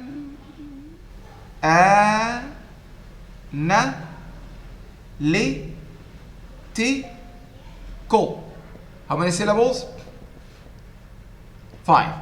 Now, since it is a word made up of more than 1 syllable, we've said that one of these syllables must be stressed. What does stressed mean? It means 3 things. The volume should be loud, the volume of your voice. The pitch should be higher, and the duration should be longer. You spend more time on this syllable. So going back to the examples, compare the stressed syllable, and you can see it here. The 3rd syllable is the stressed syllable, the one that receives the stress. Compared with other syllables, you find it, when I say it now, louder in terms of volume or prominence, in terms of pitch, higher when you compare it with the other syllables, surrounding syllables, and in terms of length or duration, longer. Listen. Analytical, analytical, analytical, analytical. The other one, analyst, analyst, analysis, the 2nd syllable, analysis. It is not analysis, it is not analysis, it is not analysis. So the 2nd syllable is the first one, analysis. The verb, analyze, analyze. So the first syllable is the stressed one, and so it is louder, it is higher, it is longer. Analyze, analyze. when you compare it with the other two syllables, the na and the lies, it is louder, it is higher, it is longer. Analyze. Look at the adverb analytically. Analytically. Analytically. Analytical. Analytical. Analyst. Analysis. Analyze. Analytically. You see? Stress, pronunciation and stress is an issue. We have the same word forms. How many? We have how many? 4 or 5? 1, 2, 3, 4, 5. We have 5 word forms. In each, though the meaning is close because we're dealing with the same word, the same root. But in each form, an adjective, a noun, a verb, an adverb, in each form the stress shifts. There is a stress shift. And so it's important to know the stressed syllable. Talking about this, by the way, I think all Malaysians, without exception, I have come to this conclusion. Let's say almost all Malaysians, for example, place the stress on this word wrongly. Who can pronounce this word in the chat column? Who can pronounce it? Who can place the stress on the right syllable? First of all, how many syllables are in this word? How many syllables? There are 3. 3. Thank you. Which one? So every time you come across a word that you want to learn, as you look at the pronunciation, you need to decide if the word is made up of more than 1 syllable. You need to decide which syllable is the stressed one and pronounce it with a louder volume, higher pitch, and longer duration. So you need to be aware of which syllable is stressed, and you need to be aware of the variation or the stress shift in word word forms. As we have seen, analyze, first syllable. Analysis, stress shift to the second syllable. Analytical, stress shift to the third syllable. What are the other forms? So as you can see, the stress moves. So you need to know this movement according to the word part, the word form. The dictionary, of course, will tell you which syllable is stressed. The stress mark can be indicated in most modern dictionaries by a little superscript mark placed before the stressed syllable. Like this mark here. A little superscript mark placed before the syllable to be stressed. So this means that the third syllable should be stressed. Analytical, the first. Analyst, the second. Analysis, the first. Analyze, the third. Analytically. Who can pronounce this word? In other words, which syllable is stressed? The first or the second or the third? Second. How do you pronounce it? Let me see this being reflected in your pronunciation. Please turn on your cameras. The discussion is interesting and you can benefit from it. Be attentive. Yes, who can try? We have a lot to say, please help me. Analyze. Analyze. The word, look at the word in the chat column that I have said that most Malays mispronounce. I mean, they misplace the stress. Is it pronounced specific? Before I comment, let me hear you, Adam. Say it, Adam. Specific. Lavinia. Specific. Eliezer. Specific. Okay. Does this mean that in your case, Adam, Lavinia, and Eliezer, the stressed syllable is the second? Are you aware of which syllable you are stressing? The second one. You are aware? It should be the second. And I don't know, I am surprised that you have got it right, because most of you actually say specific, stressing the first syllable. And no English speaker, whether American or British or Canadian or Australian or New Zealander or South African does. I am glad. If you are aware of this, I am glad. So please, it is the second syllable. It is not specific. It is specific. Specific. The second syllable is the one stressed. By the way, this is also another word that many of you also mispronounce. I mean, misplace a stress on. What about this word? Quickly. So please make notes. If you are misplacing the stress on these words, they are common, then correct it. And most importantly, pay attention to this issue when you learn a word in the future. There is a lot to say about this, but I cannot in this class. I have taught phonetics and phonology, meaning the sound system of English and pronunciation, for years.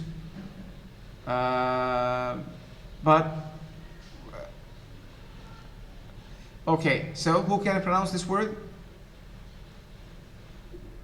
Come on. It's English, not Japanese. Process. Wrong. The stress is wrong. Who can try? Quickly.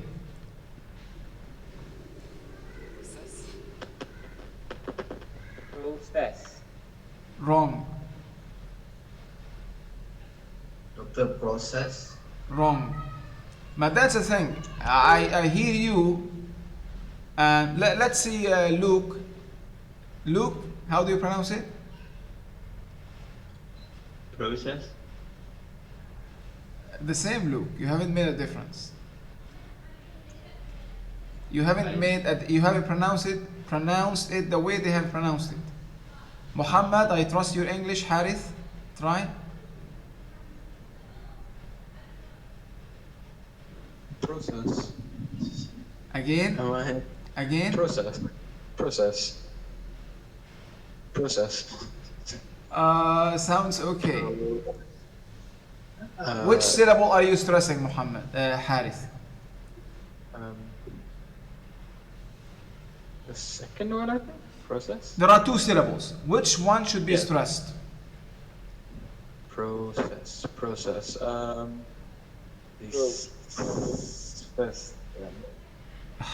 Don't confuse me. How it should be? If it's the first syllable, it is process. If it's the second syllable, process. So is it the first or the second? Is it a process or process? The way I pronounce it, I think it's the second syllable that I stress. It should be the first. So process, not process. Process. Process. The force is on the first syllable. Okay, what about this word? We'll have no time to discuss the other aspects of vocabulary that you should pay attention to. What about this word? Coleman. Oh my God. The O is like the O in hot. So it is O, not L, like go. Okay, who can pronounce this word? Come on, guys, you don't speak English? Command. Why are you tongue-tied?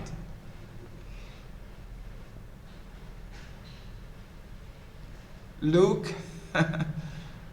Comment. Comment. So which syllable? The first one. You are stressing the first, right? So this comment, not comment. I hear people say comment, stressing the second syllable. Comment. It should be comment, not comment. Comment. Look at these words in the chat column and tell me how we should pronounce them.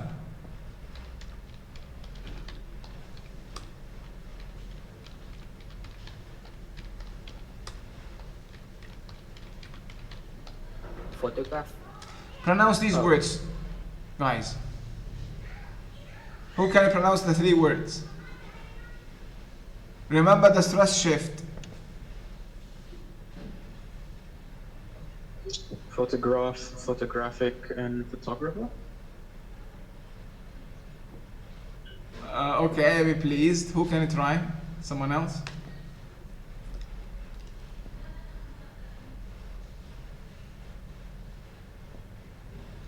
Okay, I will write them, but I would like someone else before I show you the stressed syllable.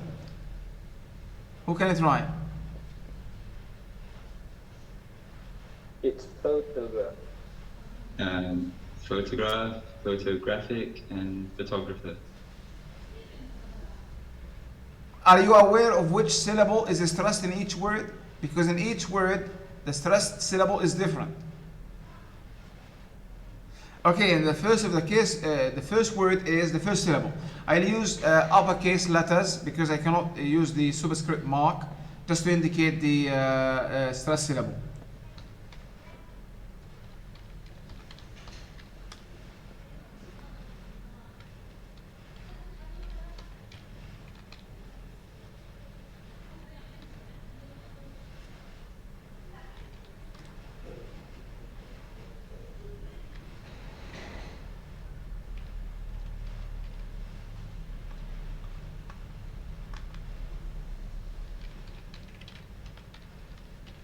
Okay, I have highlighted the stressed syllable by using capital letters. So in the first word, it is the first syllable.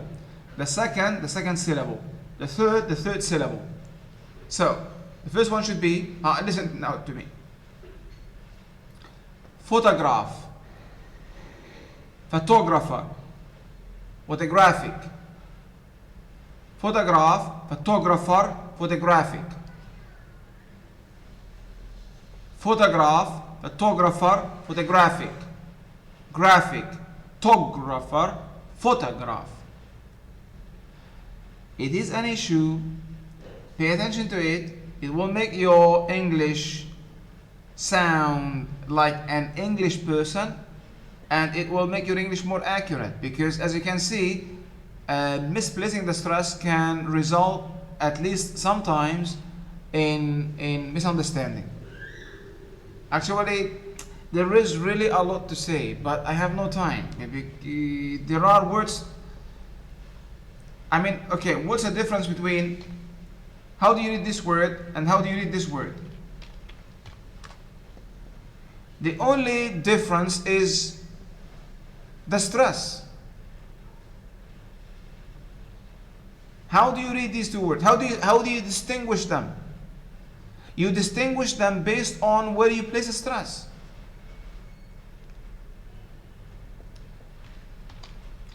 What about this as a noun and this the same word as a verb? Or this?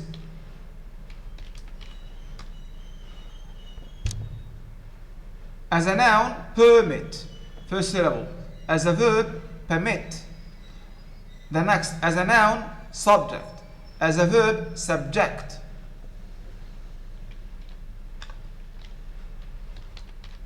As a noun, reject. As a verb, reject. As a noun, refuse, meaning garbage, trash. As a verb, refuse. So it is an issue. Stress in English is contrastive, meaning it can show a difference in meaning. Refuse, to reject something. Refuse, put the refuse in the trash can.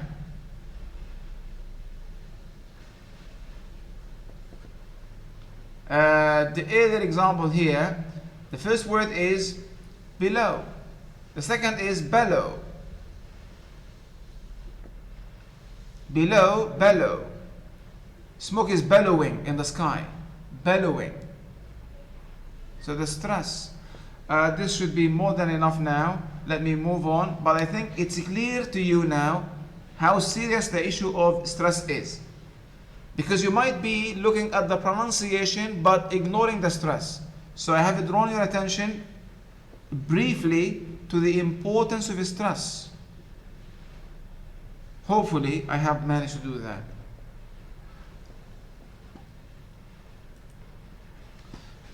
Another aspect to pay attention to is the part of speech. In English there are 9 parts of speech. A word can be either a verb or a noun or an adjective or an adverb or a preposition or a determiner or a conjunction or an interjection, and there is one more. So when you learn a word, it's important that you know that you are aware of which part of speech it belongs to. And when a word belongs to more than one part of speech, we have just given examples like subject, noun, the same word as a verb with a different stress pattern, subject, or refuse, noun, verb. So some words belong to more than one class. They have multiple class membership.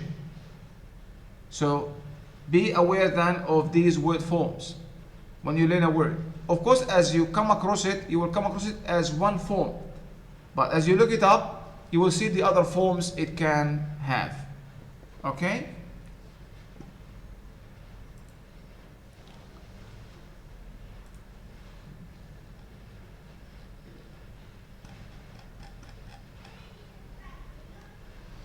So looking at the word analyze, these are some of the word forms for the same word. The word family.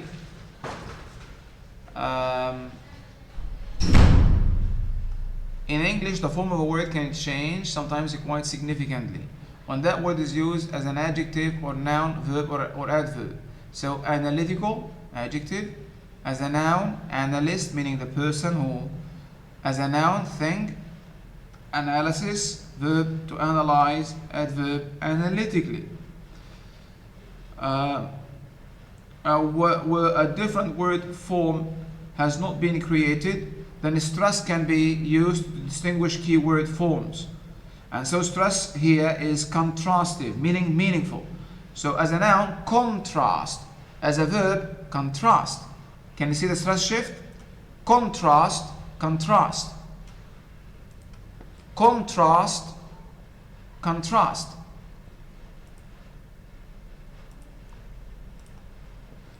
Like in these examples, permit, permit. Subject, subject. And these just are examples. There are many in English. So do not learn then the word as a verb and as a noun with the same pronunciation. Contrast, contrast. Look at this word here in the chat column. How do you pronounce this word?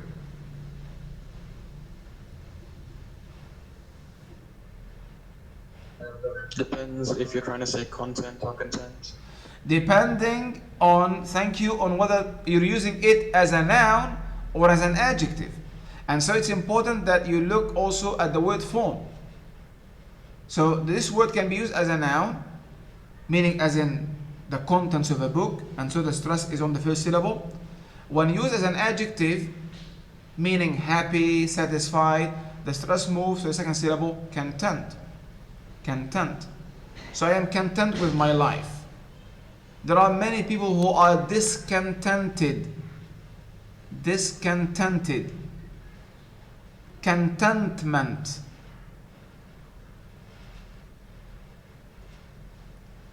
A Muslim should be contented, should feel contentment in his heart, peace, contentment. All right? And the examples are really many. So these are interrelated issues or aspects to look at. I've just recalled another common word in Manglish, Malaysian English, that is mispronounced. The stress, even by English teachers. How do you pronounce this word in the chat column? I am drawing your attention to these words so that you can rectify the issue and so that you can pay attention to what I'm saying. Who can pronounce this word? Faculty. Lavinia? Faculty.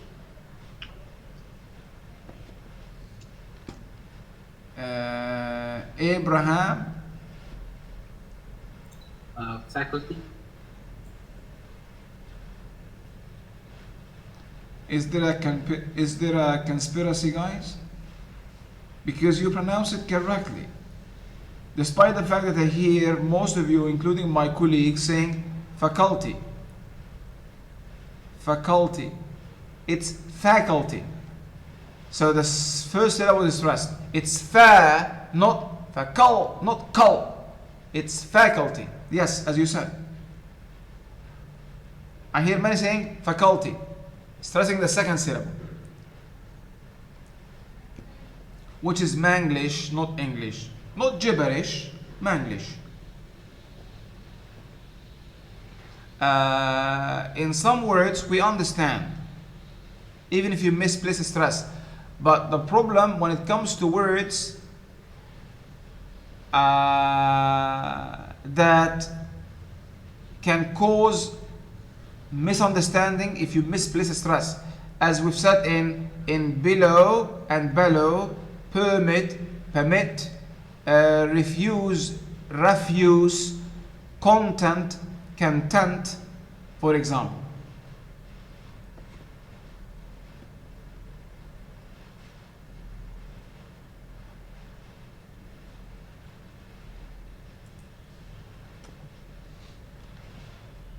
And the pronunciation, by the way, in English, this is another issue. Pronunciation itself is a problem. Pronunciation. I haven't talked about the pronunciation. I've talked about the stress. Pronunciation. Pronunciation. Pronunciation. Look at this word. Look at this letter combination. Look at these examples. Let me try to recall some examples.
The second one is misspelled. Should be because the same letter combination.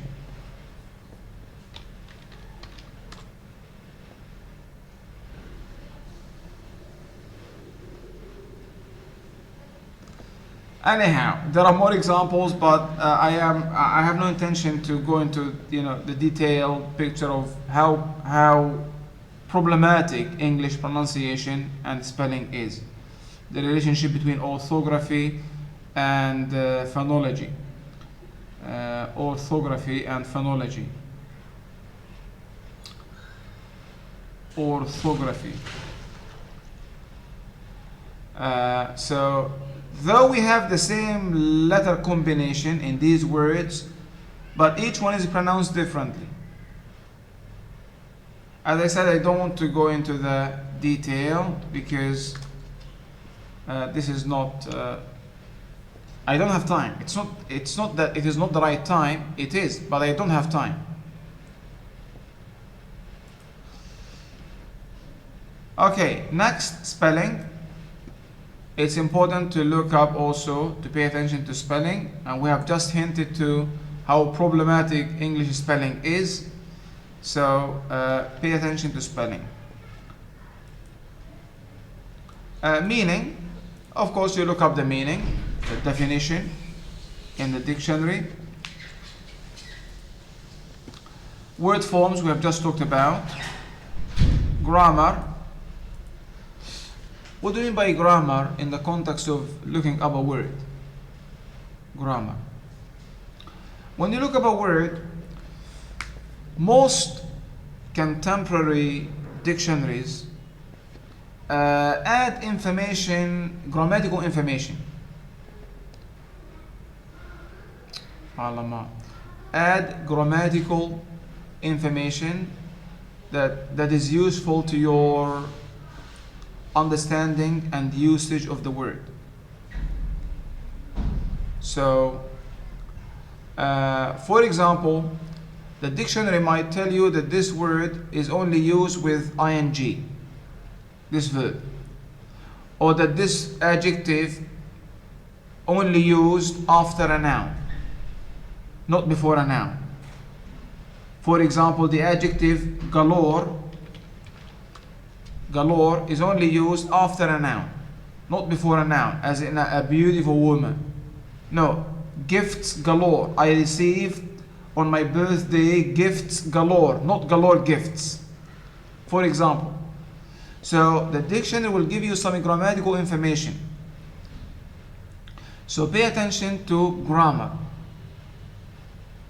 Because if you learn the word galore, the example I have just given, as an adjective, meaning a lot, and you say, I have received galore gifts, this will be funny because this adjective is post-positive, not pre-positive. Meaning it is placed after the noun, post-position, not pre-position. So the dictionary provides you with some grammar information. Pay attention to that.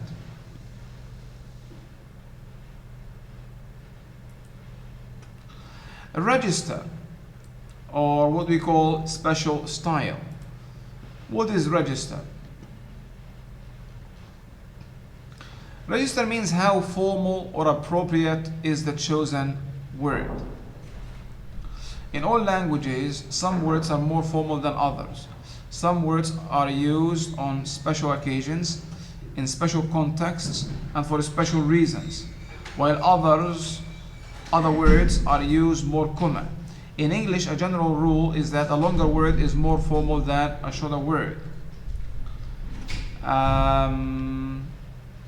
For example, phrasal verbs, a simple verb with a preposition, for example, to look into, to look after, are the least formal choice and are commonly used in informal spoken language, notes, emails, and postcards, informal writing. However, unusual words borrowed into English from other languages, especially Latin and Greek, and we're going to talk about the history of English vocabulary in a later class, a very interesting discussion, are quite formal or high register, not low register. Greek and Latin borrowings into English often have several syllables. These words are used often in technical, scientific, medical, psychological, and philosophical writing. The following words have similar meanings, but the register is different. Look into, study, research, analyze, investigate. Which word is easiest to remember? Look into. Register. When you learn a word, you've got to know also in which register it should be used. Register simply means a language variety. A language variety. We do not use language all the time with all people in the same manner. We vary our language according to the situation, according to the addressee, according to the subject. A doctor, for example, a medical doctor, talking to a medical doctor, will use a kind of register or discourse or language variety differently from the kind of language or register he or she is going to use when communicating with you or me. And so, for example, two doctors, medical doctors communicating with one another might use the word micturate. You do not know this word, of course, unless you are a medical doctor. But when talking to you and me, they might use the word, for example, urinate. And if they are talking to their children,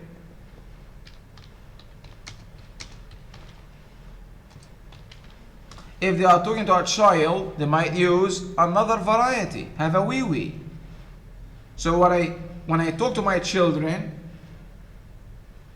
Daddy, I want to have a wee wee. So depending on the situation, depending on the addressee, the person to whom you're speaking, depending on, so we vary on. This is known as in linguistics as register. And so you should know what type of register this word should be used with or in. Because if the word is used in a humorous register and you use it in a serious register, for example, or if the word is used in an informal situation and you use it in a formal situation, this results in problems. Or at least it will show that you are not an effective communicator.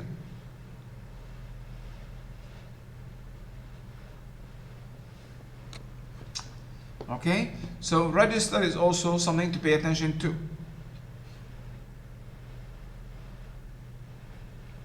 I suppose now that all of you know what micturate now means. So Muhammad, I don't know, Muhammad An here, what does micturate mean? You don't have to look it up now because you know from the context. Does it mean urinate? Urinate or have a wee wee. Yes. When you want to go to the toilet, what do you say to your classmates? Hey guys, I want to micturate or urinate or have a wee wee. Take a piss. Or neither. Maybe you can take. Maybe you say, I want to take a slash. Slash. Allah, what's wrong? Slash. Or do you say, I want to take a slash?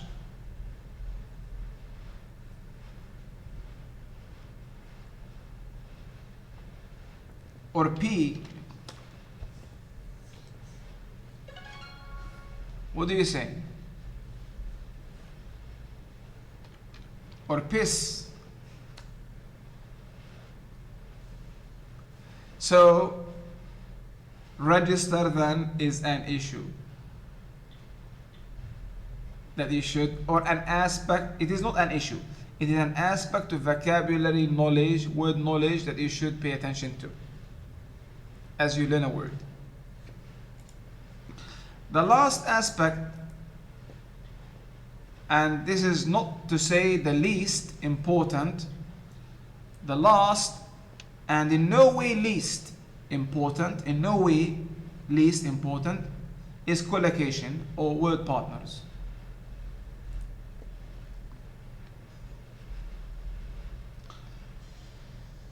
The way words are used, common partners, collocation.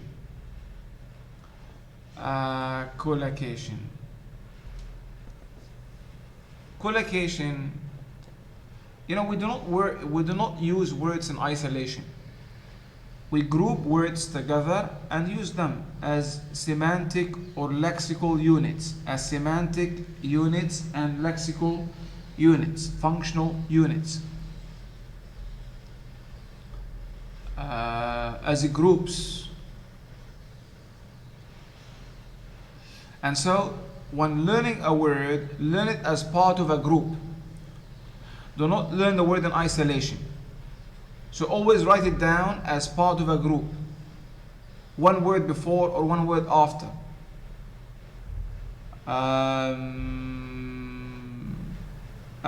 For example, a splendid meal, a luscious cake, a tall man, phenomenal growth, legendary phenom, drive carelessly, I love you, gifts galore. Learn words as part of larger units. This will make your speech fluent and will make your speech sound more like a native.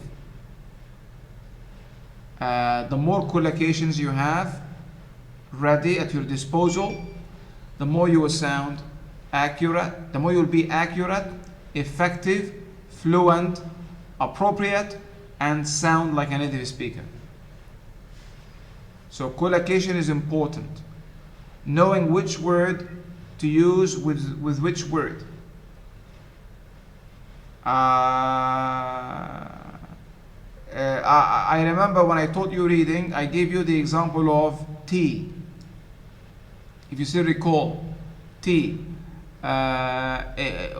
Okay, in Malay you say take cow. Take cow in Malay. What do you say in English? How do you express the idea of take cow? Saya mahu take cow in English. How do you express take cow? I would like, excuse me, Miss, I would like a cup of what? What kind of tea? How would you describe the tea?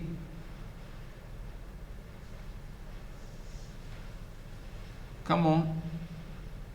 We said it in reading skills.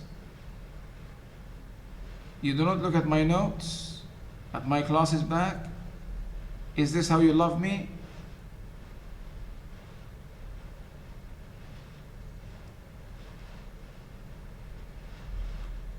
How does an English person expresses the idea of what you call in Malay cow?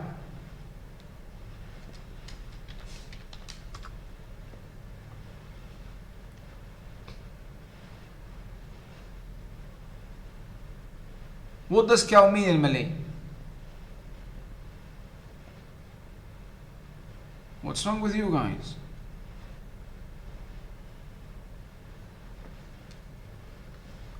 Alicia, what does cow mean? I have written it in the some say extra strong. What is pakat? Is this English or Japanese? Sorry? No? And what's a string? Strong. So can we say strong tea? Or powerful tea? Or forceful tea? Or pulling tea? Take tatare. How do you translate tatare in English? Excuse me, I would like a cup of pulling tea. How effective will your English be if you say pulling tea? Pulling or pushing?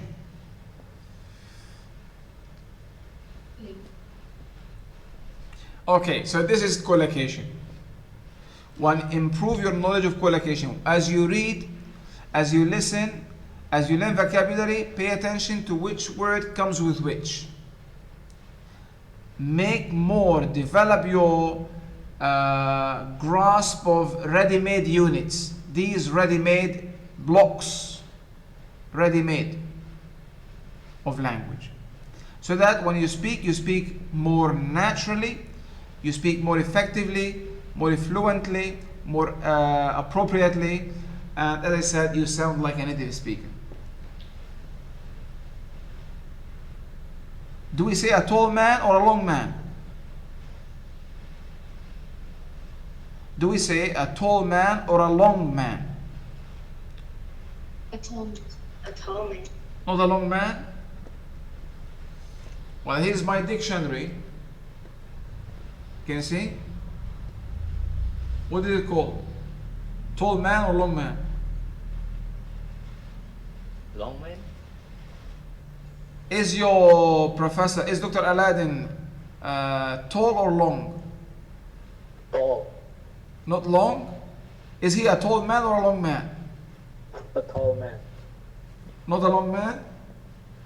No. Is the KLCC tower tall or long? Tall. Is the road tall or long? Long. So, collocation. There is really a lot to say. If we were to have time, I would go for 1 more hour at least, because I still have many issues to deal with, like homonymy, homography, antonymy, contronymy, polysemy, but I have no time to go through these issues. I will send you the slides and I will send you the notes, these notes, to know more about, the aspects of vocabulary that you should pay attention to. There are many, as I said. See, these are useful notes. Please make a copy, print them out, and study them. They will help you improve your vocabulary, homonyms.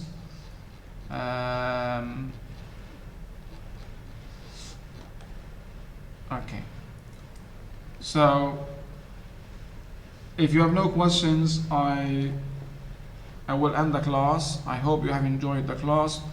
As I said, I will upload after the class the slides and the notes, so that you can, on your own time, improve your knowledge of these various aspects of vocabulary, or the aspects of word knowledge that you need to have to master vocabulary. I have enjoyed sharing this session with you. I hope you have enjoyed it too. We shall meet next week. Any questions? Any questions? Okay, guys, wait. I will take what do I call it? A snapshot, because I would like to know the ones who. No, please turn off your camera now. I will take a shot of the ones whose camera is on. Why? I see everyone now turning on his camera. I just want the ones who were. They're making it difficult for me now. They're cheating. I just want to snap the ones who keep their camera on consistently. I will take this into consideration in the future. But I see more faces. I haven't seen these faces from the beginning.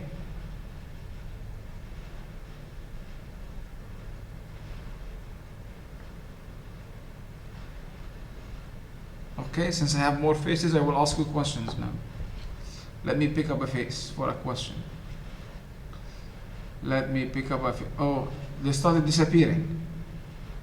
When I have wanted to ask you questions, the faces have disappeared.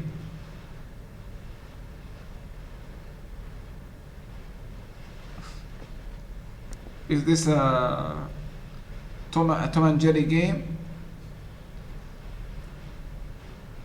More are disappearing. Let me take a snapshot then.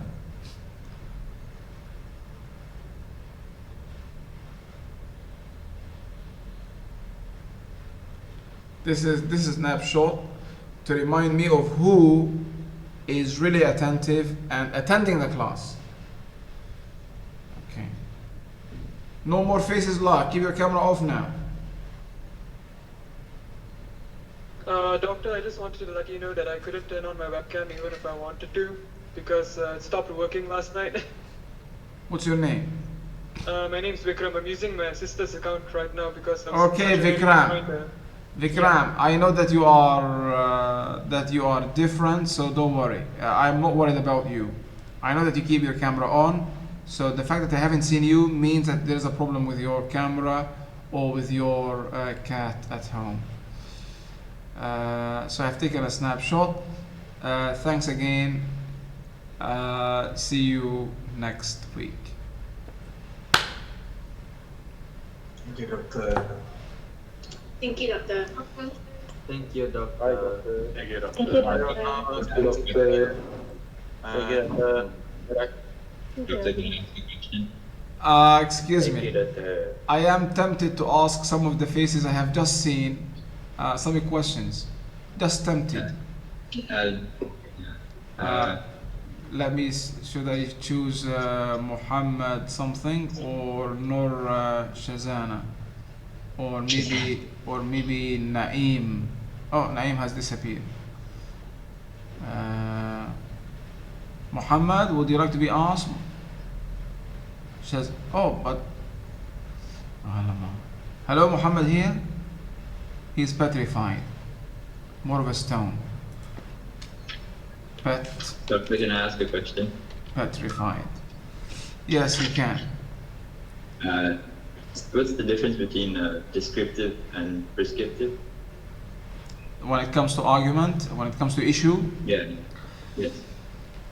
a descriptive issue only describes the accuracy of information. Describes the accuracy of an issue. And so your job as a reader is to check this information, whether it's really accurate or not. A prescriptive issue is about a moral issue, an issue with which you find two sides, opposing sides. Like should abortion be abolished or no? So one merely describes a situation or someone or a state, or and so when you read it critically, your job is to check whether this information is really accurate and factual or no. So one talking about Malaysia, a paper about Malaysia, so you need to check the factuality of the information, the accuracy of the information. Whether the population of Malaysia is 35 million, but he says the population of Malaysia is 15 million. So there's a problem here with the accuracy of information. Prescriptive, as I said, a moral issue, right, whether something is right or wrong. Capital punishment should be rescinded or not allowed. Capital punishment should be made, into the constitution, the law, so right or wrong. Okay. So you need to be aware of whether the issue is descriptive or prescriptive when reading. Right. Any other questions? Okay guys, see you next week inshallah. Thank you.